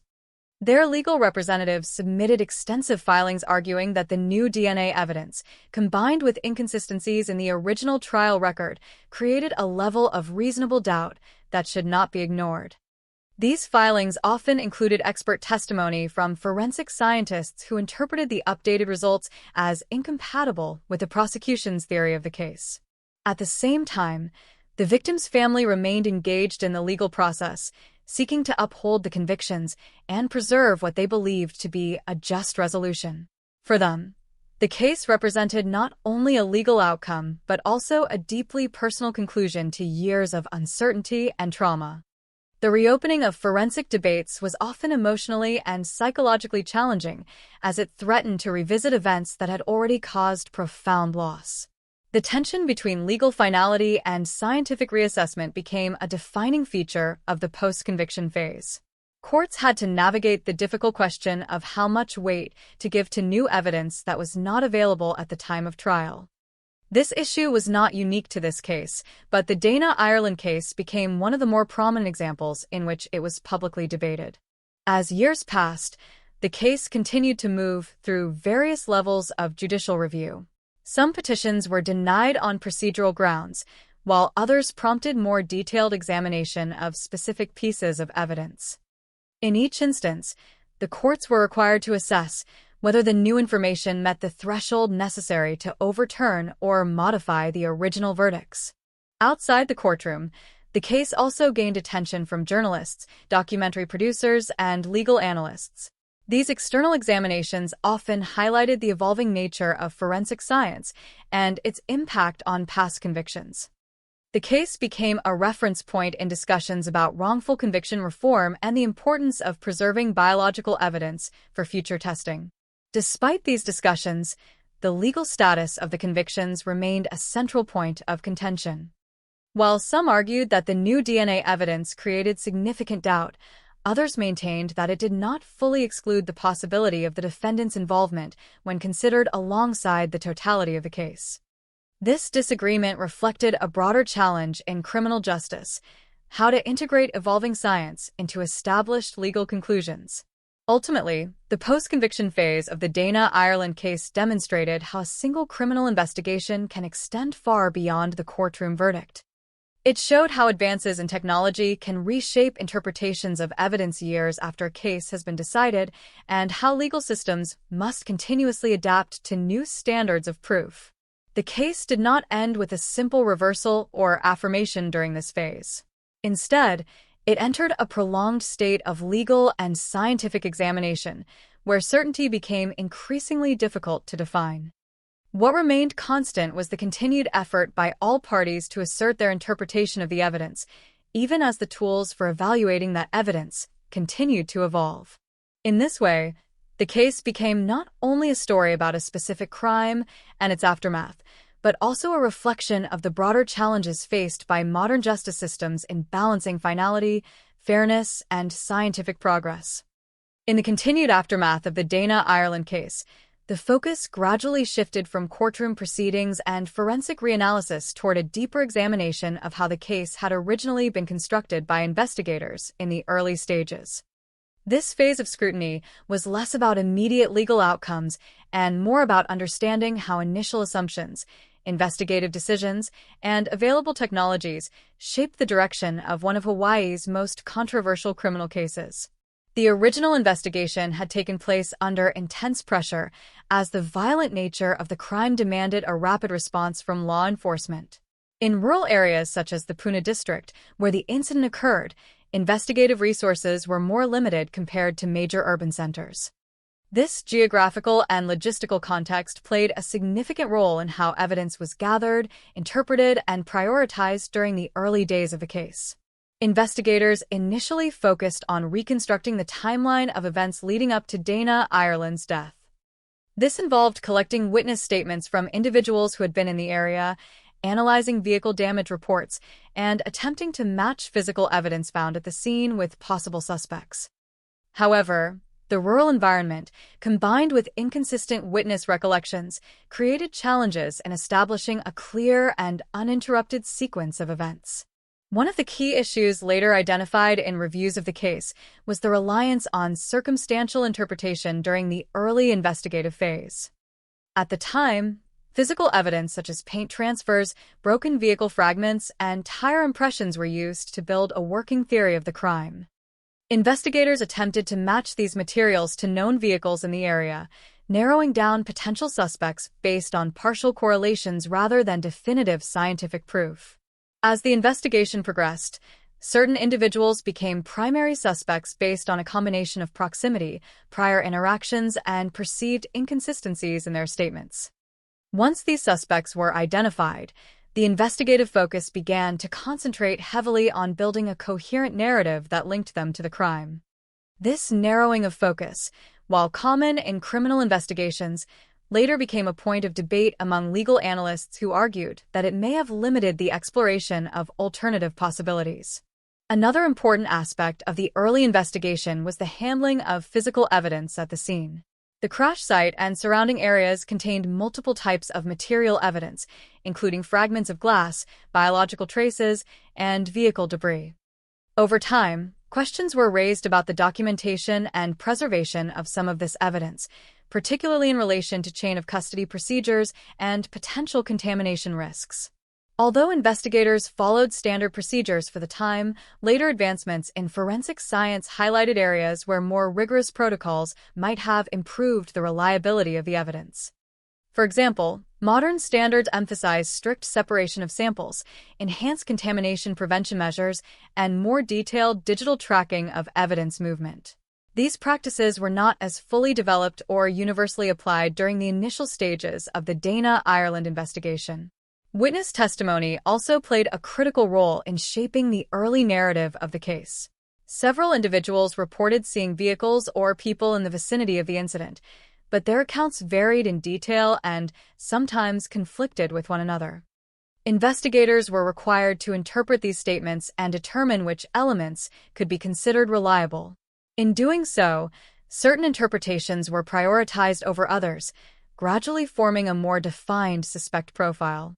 Over time, Critics of the investigation argued that this process may have introduced confirmation bias, where emerging theories influenced how new information was interpreted.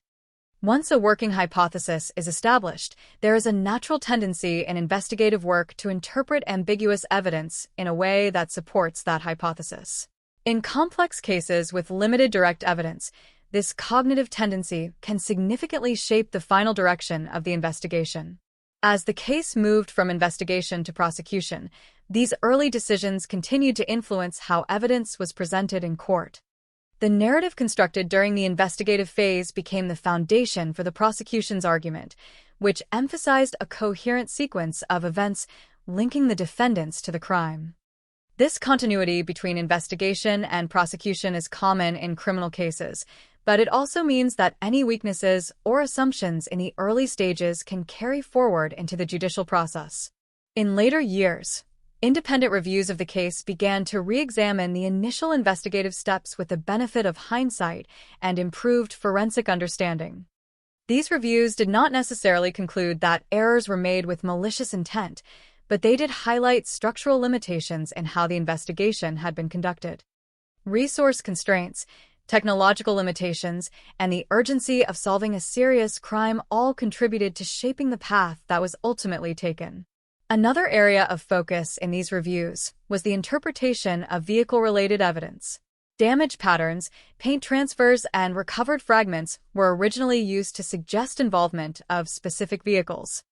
However, later analysis suggested that some of these interpretations may have been more probabilistic than definitive.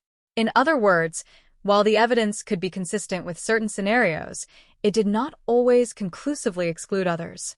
This distinction between consistency and certainty became increasingly important as forensic science evolved. Modern investigative standards place greater emphasis on statistical likelihoods, probabilistic modeling, and the explicit acknowledgement of uncertainty in forensic conclusions. In contrast, earlier interpretations often presented findings in more categorical terms, which could influence how juries and courts perceived the strength of the evidence. The handling of suspect statements also came under renewed examination. During the original investigation, statements made by individuals connected to the case were analyzed for inconsistencies or contradictions. These discrepancies were often used to assess credibility and determine potential involvement. However, later assessments suggested that stress, time gaps, and the chaotic nature of early interviews could all contribute to variations in recollection without necessarily indicating deception. As these various aspects of the investigation were reassessed, the Dana Ireland case began to be viewed not only as a singular criminal matter, but also as an example of how investigative processes evolve over time. It highlighted how early decisions, once embedded in a case file, can have long-lasting effects on the trajectory of legal proceedings.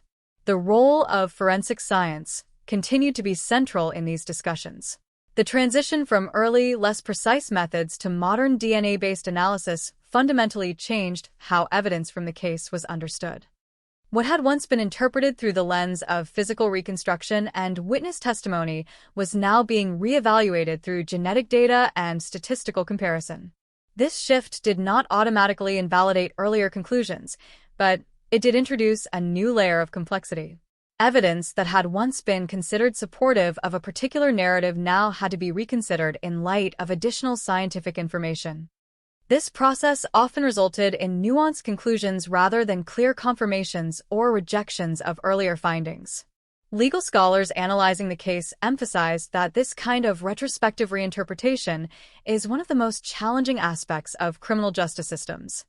Once a verdict has been reached, reopening factual determinations requires balancing respect for judicial finality with the need to ensure accuracy in light of new evidence.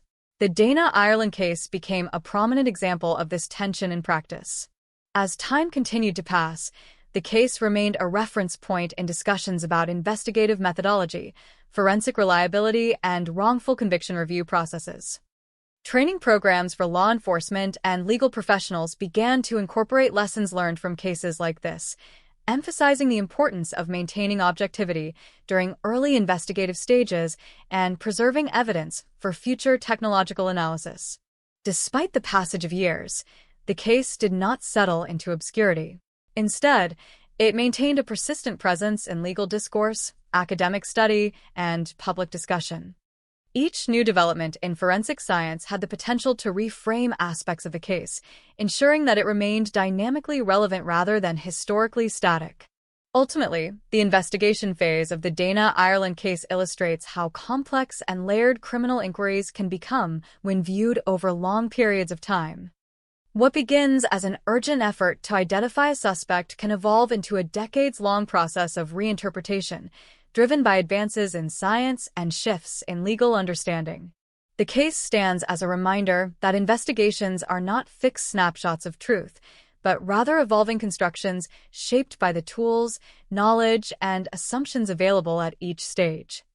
In this sense, the story of the investigation is not only about what happened on a rural road in Hawaii, but also about how human systems of inquiry attempt to make sense of uncertainty in the pursuit of justice. In the later phase of the Dana Ireland case, attention increasingly shifted toward the broader legal consequences of prolonged uncertainty in a high-profile conviction. As appeals, petitions, and scientific reevaluations continued, the case became less about reconstructing the original event and more about determining how the justice system should respond when foundational evidence is called into question years after a verdict has been reached. This stage of the case was characterized by a complex interaction between appellate courts, forensic experts, and legal advocates. Each group approached the case from a different perspective. The courts were tasked with applying legal standards and procedural rules. Forensic experts focused on interpreting evolving scientific data, and advocates sought to align those findings with either the preservation or reversal of the original convictions. The resulting process was slow, technical, and often highly contested. One of the central legal questions during this period was the standard required to overturn a conviction based on new evidence. In many jurisdictions, including Hawaii, post-conviction relief requires not only the presentation of new information but also a demonstration that this information would likely have changed the outcome of the original trial. This standard created a high threshold, meaning that even significant developments in DNA evidence had to be evaluated in the context of the entire evidentiary record.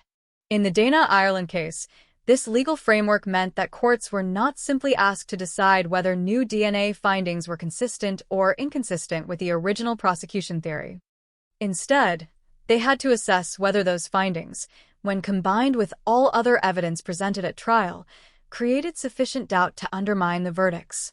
This holistic approach often led to deeply divided interpretations of the same scientific data.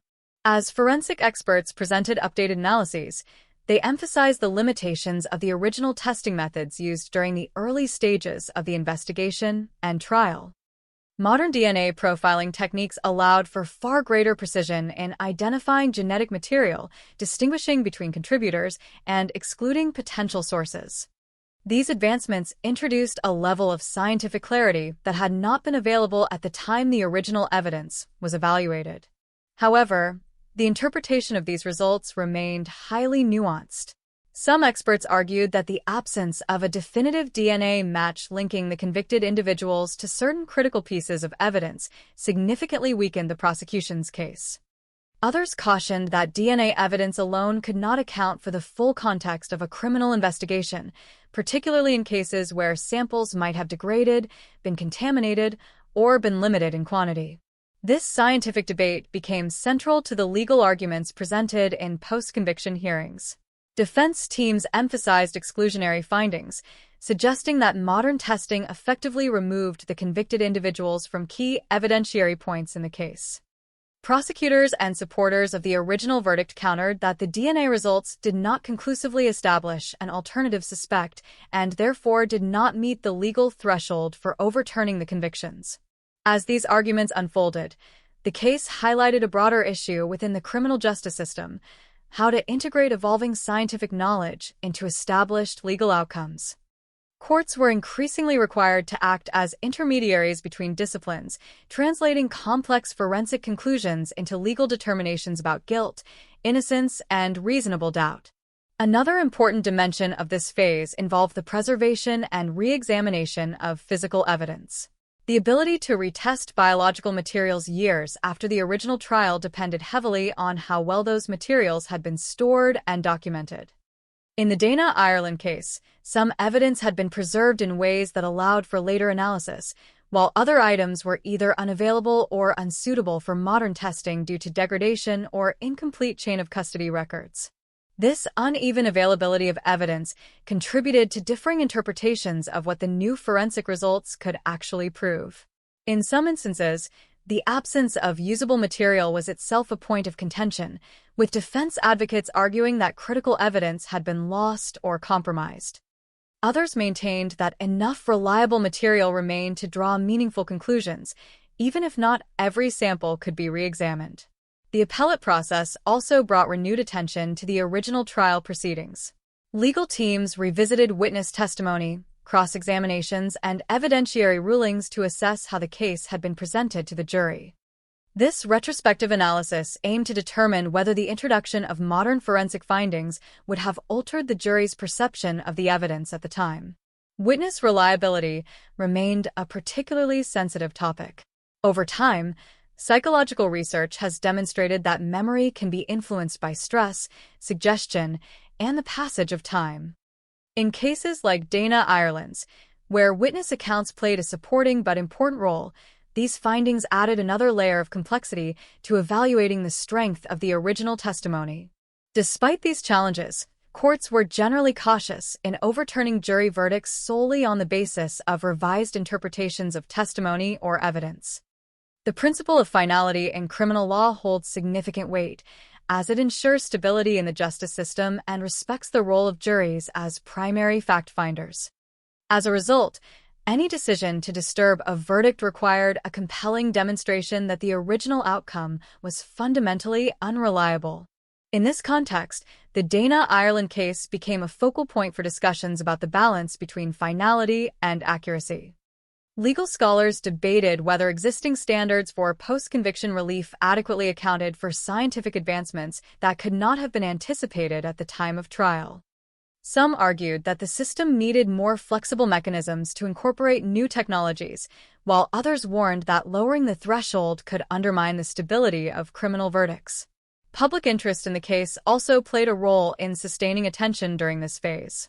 Media coverage, documentaries, and investigative journalism revisited the case from multiple angles, often highlighting the tension between the original investigation and later forensic findings. These portrayals contributed to a broader public awareness of how complex and evolving criminal cases can be, especially when scientific evidence is central to their interpretation. At the same time, the families involved on both sides of the case continued to experience the long-term emotional impact of prolonged legal uncertainty. For the victim's family, the case represented an ongoing struggle to maintain a sense of closure in the face of continued challenges to the original verdict. For the convicted individuals and their supporters, it represented a sustained effort to seek recognition of what they believed to be a miscarriage of justice. This emotional dimension underscored the human consequences of extended legal processes. While courts and experts focused on evidence and standards of proof, the individuals most directly affected lived with the results of decisions that were repeatedly re-examined and questioned over time. This reality added a layer of complexity that extended beyond purely legal or scientific considerations. As the case moved through successive rounds of review, it gradually became less about a single decisive resolution and more about the ongoing negotiation between different forms of knowledge. Legal reasoning, scientific analysis, and public interpretation all interacted in shaping how the case was understood. Each contributed a different perspective, but none alone was sufficient to fully resolve the underlying questions. Ultimately, the Dana Ireland case in this phase demonstrated how criminal justice systems operate not only as mechanisms for determining guilt or innocence, but also as evolving frameworks that must adapt to new information over time. The introduction of advanced DNA testing did not simply answer old questions, it also generated new ones, forcing reconsideration of assumptions that had once seemed settled. The case therefore stands as an example of how justice is not always a fixed endpoint, but sometimes a continuing process of reassessment.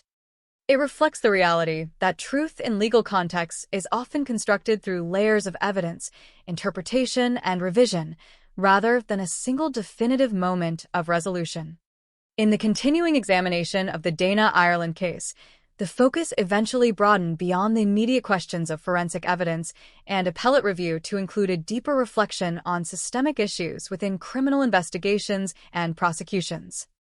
As the case remained active in legal discourse for decades, it became a reference point for understanding how institutional practices, scientific limitations, and human decision-making intersect in complex and sometimes unpredictable ways. One of the most significant themes that emerged during this extended period of analysis was the concept of investigative tunnel vision.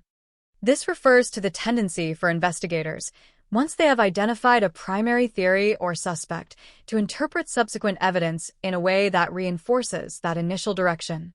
In the Dana Ireland case, critics of the original investigation argued that early focus on specific individuals may have shaped the interpretation of later evidence, narrowing the investigative scope in ways that reduced consideration of alternative explanations. This critique did not necessarily imply intentional wrongdoing by investigators. Rather, it highlighted a cognitive and structural phenomenon that can occur in high-pressure criminal investigations. When faced with serious violent crimes, law enforcement agencies often prioritize efficiency and resolution. While this approach is understandable, it can sometimes lead to the premature consolidation of theories before all evidence has been fully explored. In addition to cognitive bias, resource limitations played a significant role in shaping the investigation. Rural jurisdictions, such as the area where the crime occurred, often operate with fewer forensic specialists, smaller investigative teams, and limited access to advanced laboratory facilities. These constraints can influence how quickly evidence is processed and how thoroughly alternative leads are pursued. In the Dana Ireland case, later reviews suggested that these systemic limitations may have contributed to certain evidentiary decisions made during the early stages of the investigation. Another important aspect of the broader analysis involved the evolution of forensic standards over time. When the investigation began, DNA profiling was still emerging as a forensic tool. Many of the techniques that are now standard practice in criminal investigations were either unavailable or in their early stages of development.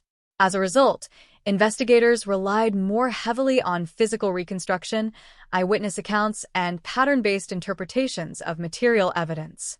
As forensic science advanced, however, the expectations for evidentiary reliability also changed. Modern standards emphasize probabilistic interpretation, statistical validation, and rigorous contamination control. These changes created a gap between how evidence was originally collected and how it could later be reinterpreted. In the Dana Ireland case, this gap became central to debates about the strength and reliability of the original conclusions. The concept of evidentiary degradation also became relevant in later discussions.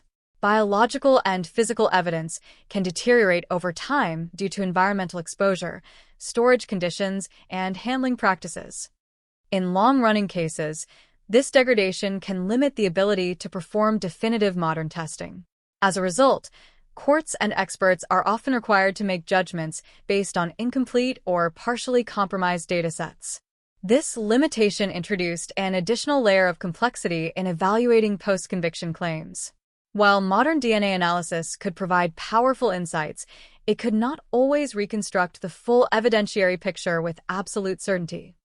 In the Dana Ireland case, this reality meant that even advanced testing sometimes produced results that were open to interpretation rather than conclusive resolution. Another dimension of the case that received attention in later analyses was the role of expert testimony. During both the original trial and subsequent reviews, forensic experts played a crucial role in interpreting evidence for the court. However, differences in scientific perspective, methodology, and interpretation often led to conflicting conclusions among experts. These disagreements highlighted the fact that forensic science, while highly advanced, is not always unanimous or absolute in its findings. Courts were therefore placed in the position of evaluating competing expert opinions and determining which interpretations were most reliable within the legal framework. This process required judges and juries to engage with highly technical information, often without specialized scientific training. In the Dana Ireland case, this dynamic contributed to ongoing debate about how effectively legal systems can incorporate complex scientific evidence. The case also raised broader questions about the permanence of criminal convictions. In principle, a conviction is intended to represent a final adjudication of guilt based on the evidence available at the time of trial. However, the introduction of new technologies and methodologies challenges the assumption that the original evidentiary record is always sufficient for permanent certainty. The Dana Ireland case illustrated how evolving scientific tools can reopen questions that were once considered settled. This tension between finality and revisability became a central issue in legal scholarship. On one hand, the justice system relies on finality to ensure stability, prevent endless litigation, and provide closure to victims and communities. On the other hand, the possibility of factual error, particularly in cases involving serious consequences, requires mechanisms for correction when new evidence emerges. In response to these challenges, many jurisdictions have developed more structured procedures for post-conviction review. These procedures often include provisions for DNA testing, evidentiary hearings, and judicial reconsideration under specific conditions. The Dana Ireland case became part of the broader legal context in which these procedural reforms were discussed and evaluated. Public perception of the case also evolved over time.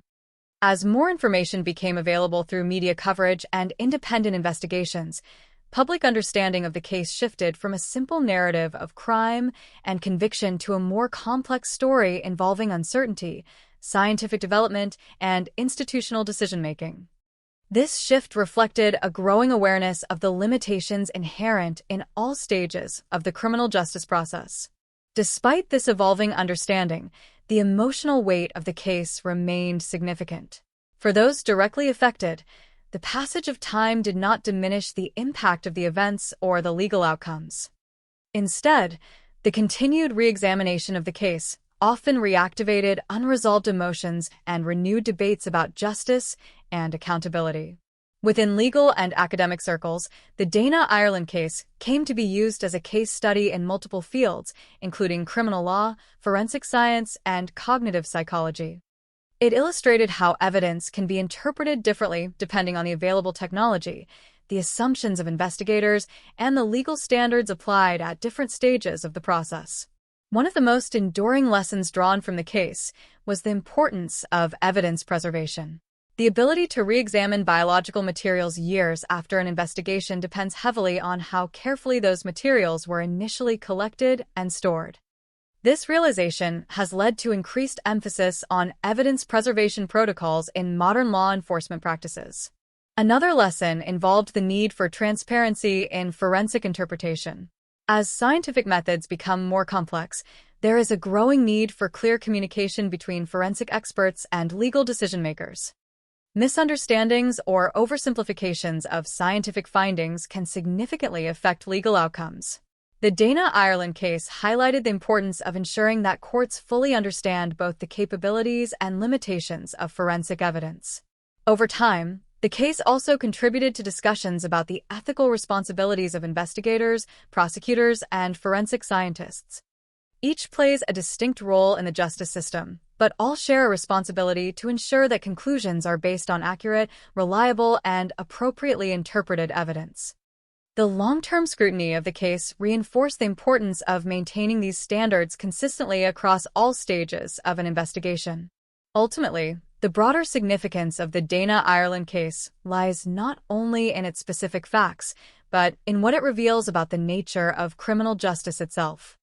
It demonstrates that legal outcomes are shaped by a combination of human judgment, scientific capability, and procedural structure, all of which evolve over time. As these elements change, so too does the way cases are understood and evaluated. In this sense, the case represents more than a single investigation or trial. It serves as an ongoing reflection on how societies seek to establish truth, assign responsibility, and correct potential errors within their systems of justice. The questions it raises extend beyond the particulars of any one case, touching instead on the fundamental challenge of achieving fairness in an imperfect and constantly evolving world. In the final phase of long-term analysis of the Dana Ireland case, attention increasingly turned toward synthesis rather than new investigation. After years of trials, appeals, forensic retesting, and academic discussion, the case had accumulated layers of interpretation that required consolidation in order to understand its broader meaning within the history of criminal justice in Hawaii and beyond. This stage was less about introducing new facts and more about examining how those facts had been understood, reinterpreted, and contested over time. One of the most important aspects of this synthesis was the recognition that the case existed simultaneously in multiple forms. There was the original investigative narrative constructed in the mid-1990s, the trial narrative presented in court, the appellate narrative shaped by legal argument, and the forensic narrative generated by evolving DNA technology.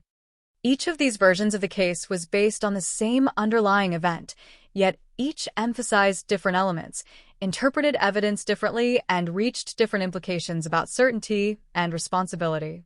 This multiplicity of narratives created a unique challenge for those studying the case.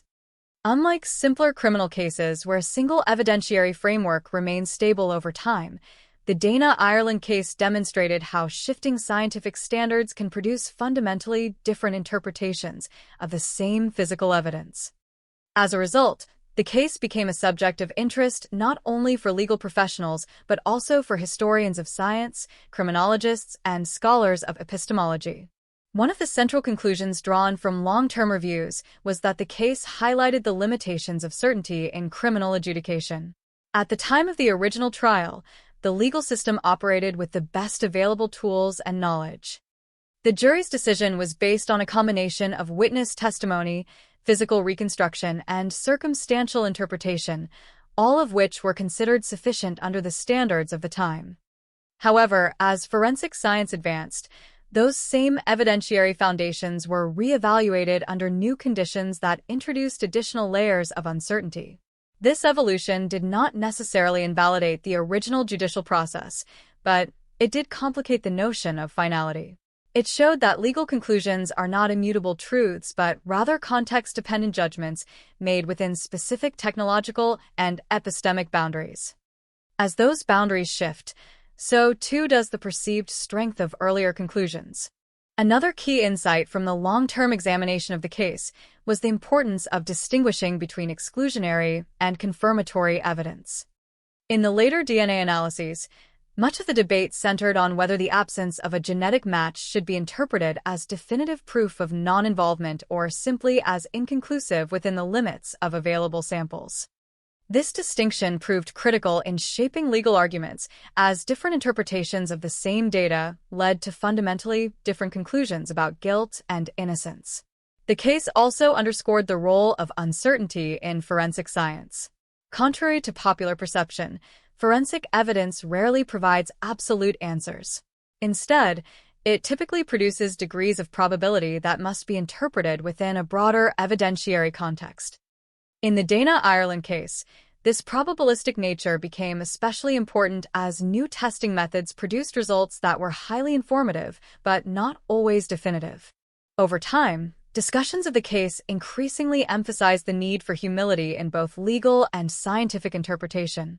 Investigators, prosecutors, defense attorneys, and experts all operate under conditions of incomplete information. While each group seeks clarity, the reality of complex criminal cases is that complete certainty is often unattainable. The Dana Ireland case became a powerful illustration of this principle.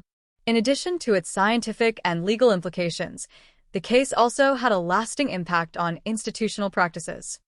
Law enforcement agencies in Hawaii and elsewhere began to place greater emphasis on evidence preservation, chain of custody documentation, and early adoption of advanced forensic techniques.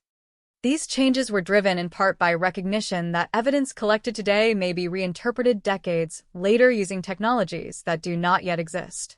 The case also contributed to reforms in how post-conviction DNA testing is handled. Legal systems increasingly developed clearer procedures for requesting, evaluating, and implementing forensic re-examinations. These procedures aim to balance the need for finality with the possibility of correcting wrongful convictions when new scientific evidence emerges. From an academic perspective, the Dana Ireland case became a frequently cited example in discussions about the intersection of law and science. It demonstrated how different epistemic systems, legal reasoning, and scientific analysis can produce conflicting interpretations even when examining the same material. Legal reasoning tends to prioritize procedural correctness and standards of proof, while scientific reasoning focuses on empirical validation and probabilistic inference. When these systems interact, especially in retrospective analysis, tensions can arise that are difficult to fully resolve. The emotional dimension of the case also remained significant in its long-term assessment. For those directly involved, the passage of time did not diminish the personal impact of the events.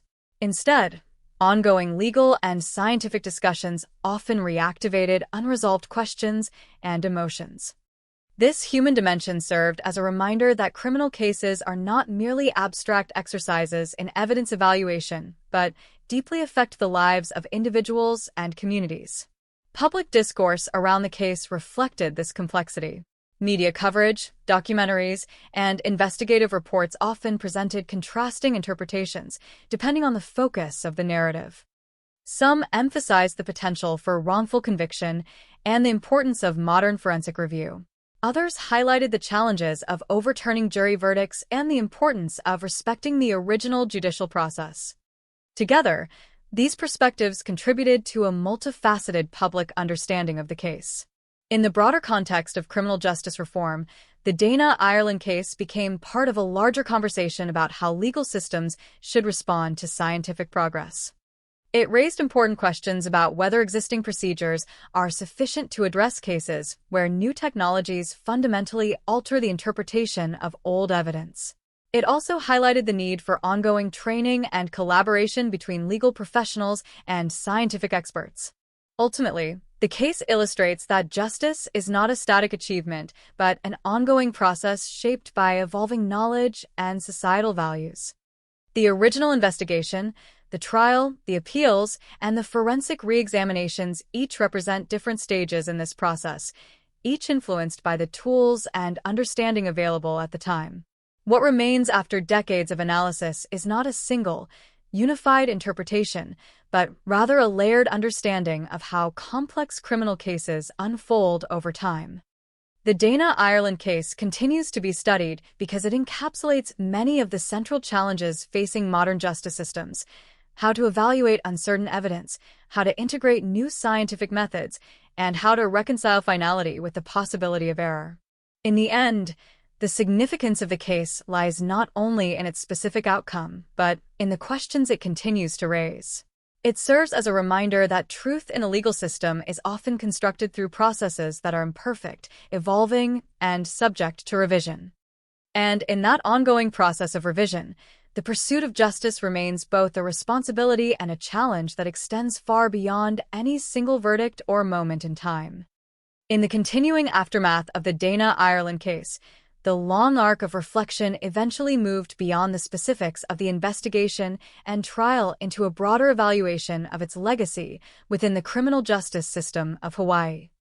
At this stage, the case was no longer viewed solely as a single homicide investigation, but as a benchmark against which investigative practices, forensic development, and judicial decision-making were increasingly measured. Its influence extended into training protocols, legal reform discussions, and the evolving standards of how complex violent crimes are handled in environments with limited forensic infrastructure. One of the most significant elements of this legacy was the way the case reshaped awareness of wrongful conviction risk in circumstantial evidence, heavy prosecutions. The Dana Ireland case illustrated how a coherent narrative built from fragmented evidence could be persuasive in court, even when direct scientific confirmation was limited or unavailable at the time. This realization prompted renewed caution among legal professionals, particularly in cases where physical evidence required interpretation rather than providing direct identification. The case became a reference point in discussions about how easily interpretive frameworks can solidify into perceived fact when alternative explanations are not fully explored. In the years following the extensive post-conviction debates, law enforcement agencies in Hawaii began to gradually integrate more rigorous standards for evidence handling. While these changes were not attributed to a single case alone, the lessons drawn from high-profile investigations like this one contributed to a broader institutional shift. Training programs increasingly emphasize the importance of preserving biological material in a manner suitable for future DNA testing, even if such testing was not immediately available or fully developed at the time of collection. This forward-looking approach reflected a growing recognition that scientific capabilities evolve faster than legal processes. Another area influenced by the case was the treatment of investigative bias in homicide investigations. The concept of tunnel vision, once primarily discussed in academic circles, gained more practical relevance in law enforcement training. Investigators were encouraged to actively consider alternative hypotheses throughout the investigative process, rather than narrowing focus too early on a single theory. The Dana Ireland case became an example often cited in this context, not as an accusation of misconduct, but as an illustration of how even well-intentioned investigative focus can unintentionally constrain the scope of inquiry. The evolution of forensic science also remained central to the case's long-term significance. As DNA technology continued to advance, its role in both confirming and excluding suspects became more precise and more widely accepted in courts.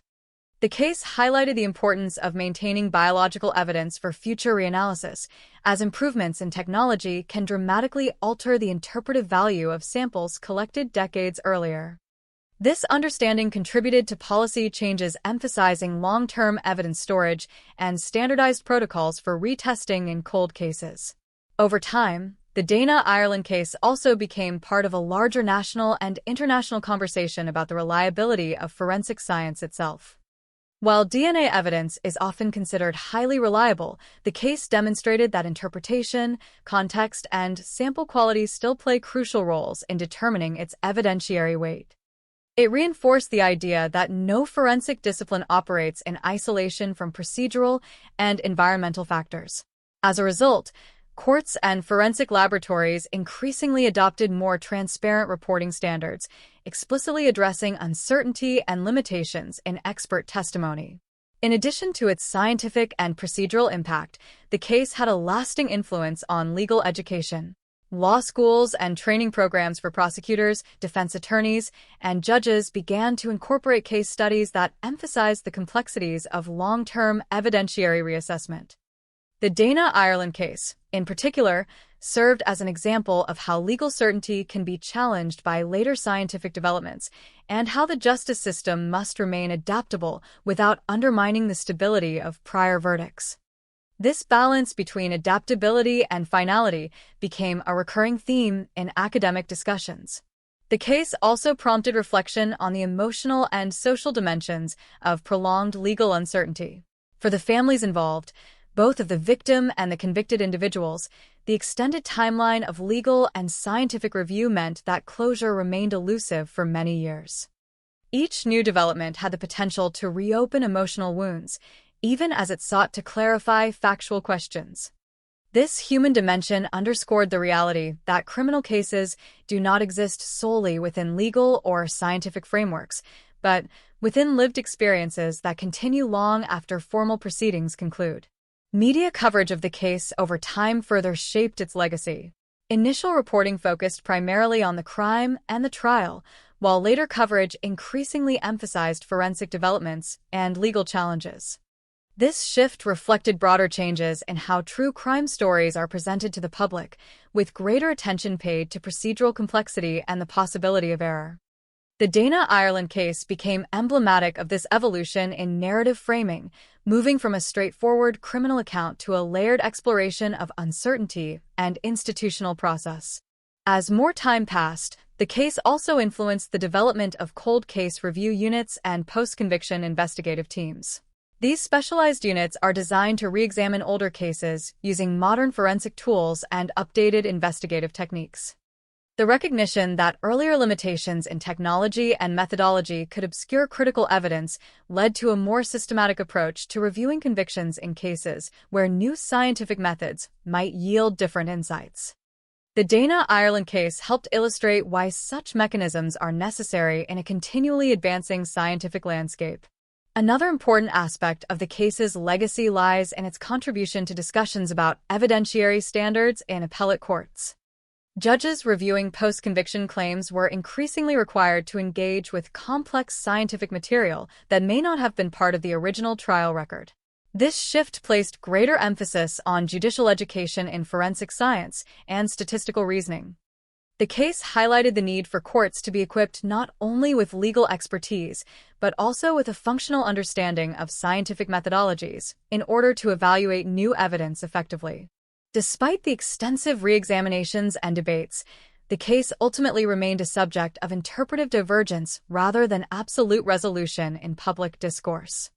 Different stakeholders continued to assess the evidence through different lenses, shaped by legal principles, scientific interpretation, and personal perspectives.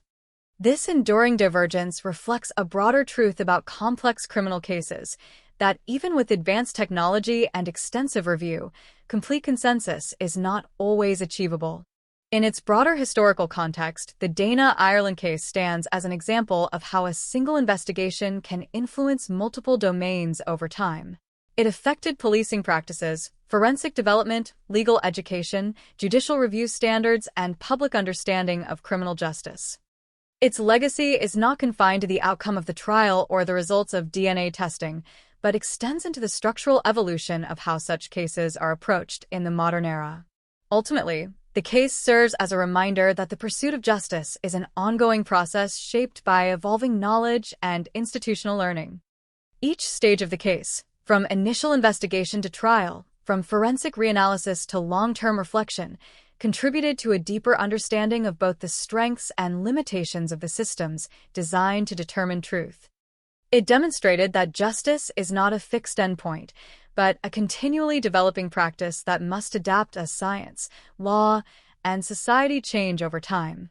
In this sense, the legacy of the Dana Ireland case is not defined by a single conclusion, but by its continued influence on how future cases are investigated, evaluated, and understood. It remains a powerful example of the complexity inherent in the intersection of human judgment and scientific evidence, and a lasting illustration of how the search for truth within the justice system is never truly complete. In the final analytical perspective on the Dana Ireland case, attention turns toward its place within the broader evolution of criminal justice philosophy, particularly in relation to how societies define truth, certainty, and accountability in the context of violent crime. After decades of investigation, litigation, forensic reassessment, and academic discussion, the case stands not only as a historical event, but also as a lens through which fundamental questions about the nature of justice can be examined. One of the most enduring themes arising from long-term study of the case is the tension between factual truth and legal truth. Factual truth refers to what actually occurred in the physical world, independent of interpretation, while legal truth refers to what is established through the judicial process based on admissible evidence and procedural rules. In the Dana Ireland case, these two forms of truth became increasingly difficult to separate as new forensic technologies emerged that challenged earlier interpretations of the same physical evidence. At the time of the original trial, the legal truth established by the court was based on the best available reconstruction of events. Witness testimony, physical evidence, and circumstantial interpretation combined to form a narrative that satisfied the legal standard of proof beyond a reasonable doubt.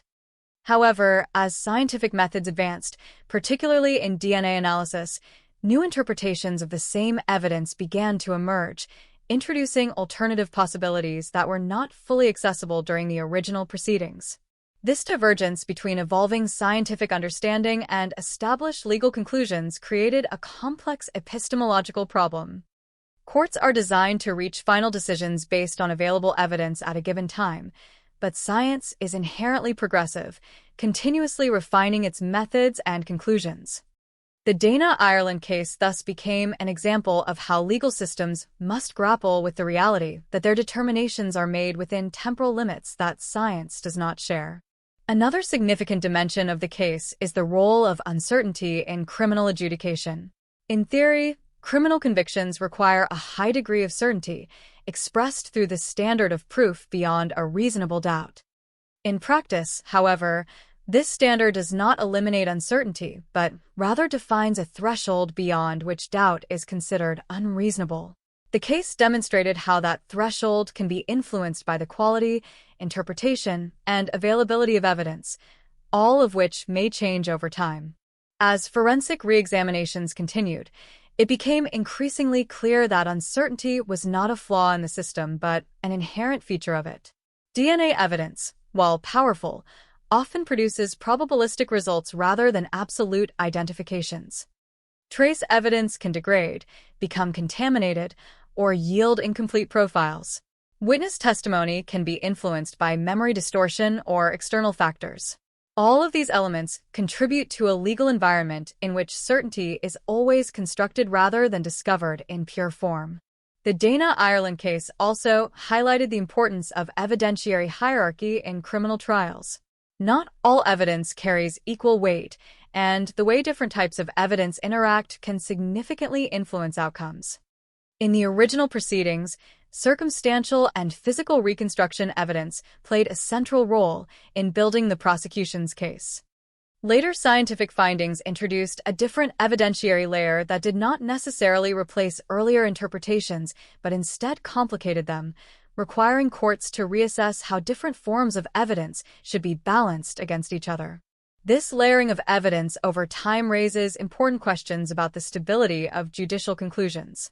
If new evidence can significantly alter the interpretation of older evidence, then the finality of verdicts becomes conditional rather than absolute.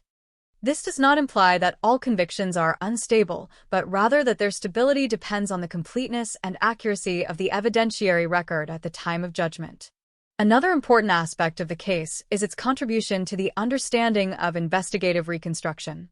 Criminal investigations often rely on reconstructing events from partial information, assembling timelines, and inferring sequences based on available data. In the Dana Ireland case, this reconstruction process was particularly significant due to the fragmented nature of the evidence and the rural environment in which the crime occurred. Later analysis showed how small assumptions made during reconstruction can accumulate into a coherent but potentially incomplete narrative. The case also reinforced the importance of maintaining a distinction between investigative hypotheses and evidentiary conclusions. During active investigations, hypotheses are necessary to guide inquiry, but they must remain flexible as new evidence emerges. When hypotheses become too firmly established, they can influence how subsequent evidence is interpreted, potentially narrowing the scope of investigation. This dynamic was identified in later reviews as a key area of concern in many complex criminal cases, including this one. From an institutional perspective, the case contributed to the development of more structured approaches to reviewing historical convictions. Many legal systems have since implemented formal mechanisms for post-conviction DNA testing and independent review of old cases. These mechanisms are designed to ensure that advancements in science can be integrated into the justice system without undermining its stability. The Dana Ireland case played a role in illustrating why such mechanisms are necessary and how they should be applied. The case also had a significant impact on the philosophy of evidence preservation. One of the key lessons learned was that evidence must be preserved not only for immediate investigative purposes, but also for potential future analysis using technologies that do not yet exist. This forward-looking approach has become a standard principle in modern forensic practice, ensuring that critical materials remain available for re-examination as scientific capabilities evolve. In addition, the case influenced discussions about the role of expert interpretation in legal proceedings. Forensic experts do not simply present raw data, they interpret it within specific methodological frameworks. These interpretations can vary depending on training, assumptions, and available reference databases. In the Dana Ireland case, differing expert opinions over time demonstrated how scientific interpretation itself can evolve, leading to different conclusions based on the same underlying evidence. This recognition has led to increased emphasis on transparency in expert testimony. Courts now more frequently require experts to explicitly state the limitations, assumptions, and confidence levels associated with their findings. This shift reflects an effort to ensure that legal decision-makers fully understand the probabilistic nature of forensic conclusions. The broader societal impact of the case also cannot be overlooked. Public understanding of criminal justice processes has evolved significantly in recent decades, in part due to high-profile cases like this one. There is now greater awareness of the possibility of wrongful convictions, the limitations of forensic science, and the importance of post-conviction review mechanisms. The Dana Ireland case contributed to this awareness by demonstrating how complex and evolving criminal cases can be. At the same time, the case also reinforced the importance of respecting judicial processes and the role of juries in evaluating evidence. Even as new scientific findings emerged, the original verdict remained a product of a legitimate legal process conducted under the standards of its time. This dual recognition of both the possibility of error and the integrity of the judicial system forms a key part of the case's enduring significance. Ultimately, the Dana Ireland case occupies a unique place in the study of criminal justice because it does not offer a simple resolution. Instead, it presents a layered and evolving narrative in which legal, scientific, and human elements intersect in complex ways. It demonstrates that justice is not a fixed endpoint, but an ongoing process of interpretation, reassessment, and refinement. In its final analysis, the case serves as a reminder that truth in the context of criminal justice is often provisional, constructed through the best available means at a given time, and always subject to revision as knowledge advances. It highlights the importance of maintaining systems that are both stable enough to provide finality and flexible enough to incorporate new understanding. The lasting significance of the Dana Ireland case lies not in any single conclusion, but in its continued ability to inform how justice is understood, practiced, and improved. It stands as a powerful example of how complex and interconnected the pursuit of truth can be, and how the search for justice is an ongoing endeavor that extends far beyond the boundaries of any single trial or verdict. In the extended continuation of the Dana Ireland case analysis, the focus gradually transitions from institutional and philosophical implications toward the long-term impact on forensic methodology and investigative culture. After years of scrutiny, reinterpretation, and debate, the case has become deeply embedded in discussions about how criminal investigations are structured, how evidence is prioritized, and how scientific uncertainty is managed within legal frameworks. One of the most significant developments in this long-term reflection is the increased emphasis on interdisciplinary collaboration in criminal investigations. The Dana Ireland case demonstrated that complex homicide investigations cannot be effectively understood through a single disciplinary lens. Instead, they require coordinated input from forensic scientists, crime scene analysts, legal experts, and behavioral specialists. Each discipline contributes a different layer of understanding, and the absence or misalignment of any one of these perspectives can significantly affect the overall interpretation of a case. In earlier stages of the investigation, forensic science was still emerging as a dominant force in criminal justice. Physical reconstruction and witness testimony played central roles in shaping investigative direction. Over time, however, DNA analysis and other advanced forensic techniques became increasingly central. The case illustrates how this transition created both opportunities and challenges. While scientific advancements provided new tools for analysis, they also introduced complexities in interpreting older evidence collected under different standards. As forensic methodologies evolved, so too did the expectations placed on investigative agencies. Modern standards require not only accurate collection of evidence, but also comprehensive documentation, digital tracking, and long-term preservation strategies. The Dana Ireland case contributed to the recognition that evidence collected without these safeguards may later face challenges when re-examined under more advanced scientific conditions. This realization has influenced training programs and procedural guidelines in many jurisdictions. Another important area of reflection concerns the role of reconstruction in criminal investigations. Reconstruction involves piecing together the sequence of events based on physical evidence, witness accounts, and logical inference. In the Dana Ireland case, reconstruction played a central role in shaping the initial understanding of what occurred. However, later analyses revealed that reconstructions are inherently dependent on assumptions, some of which may remain implicit or unexamined at the time they are made. This insight has led to a greater emphasis on transparency in reconstructive methodologies.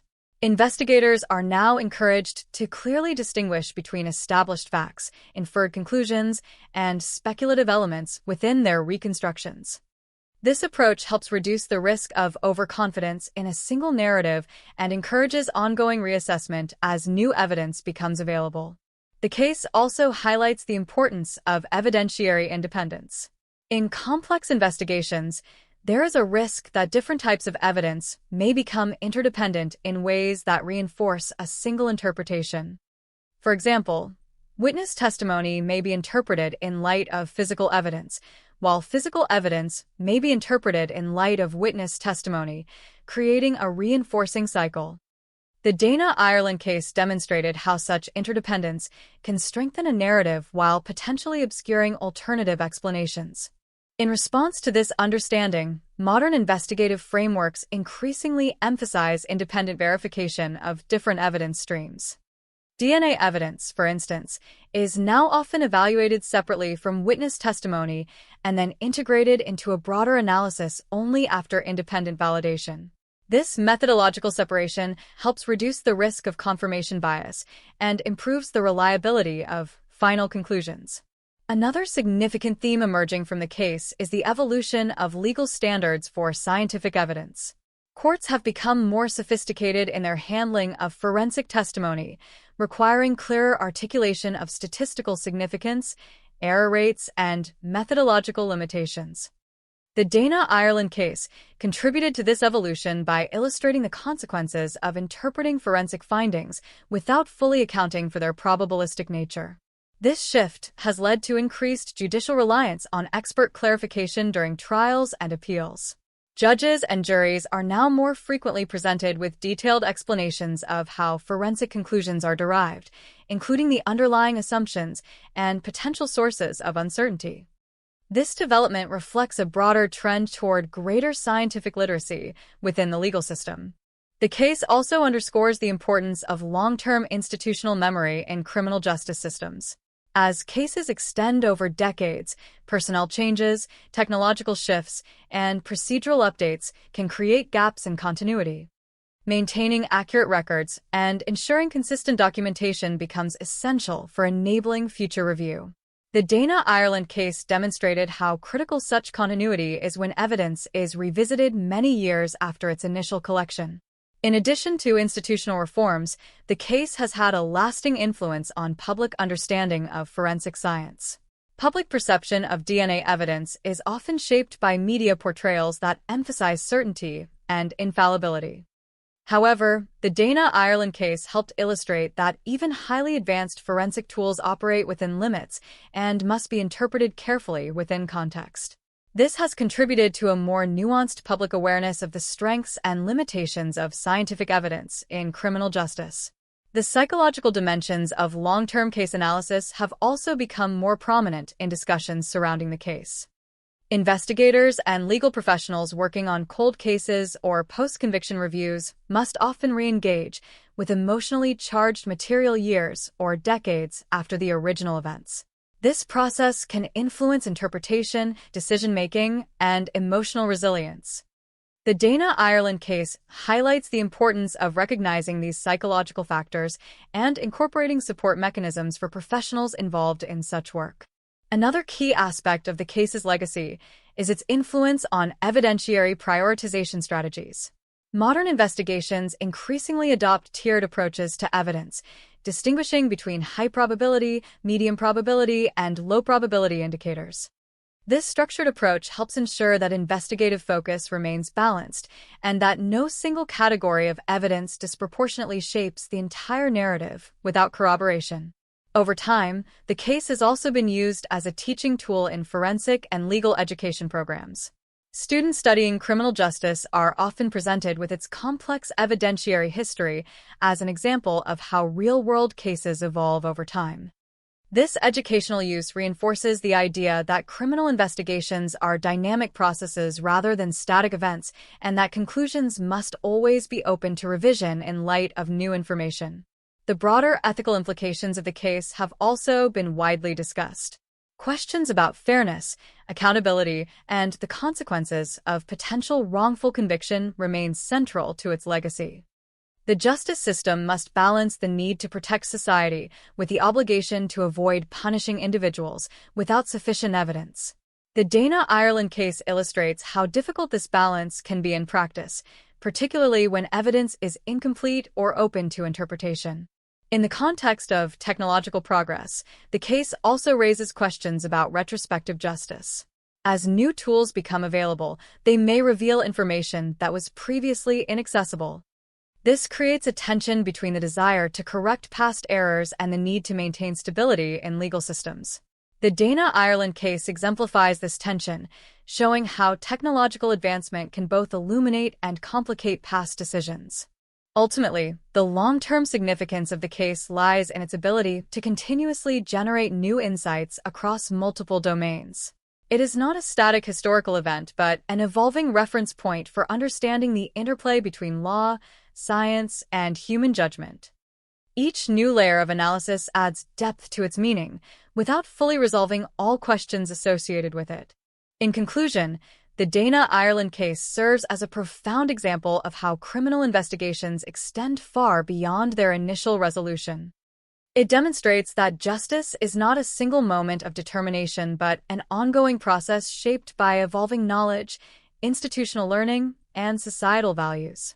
Its legacy continues to influence how evidence is collected, interpreted, and evaluated, ensuring that its lessons remain relevant for future generations of investigators, legal professionals, and scholars.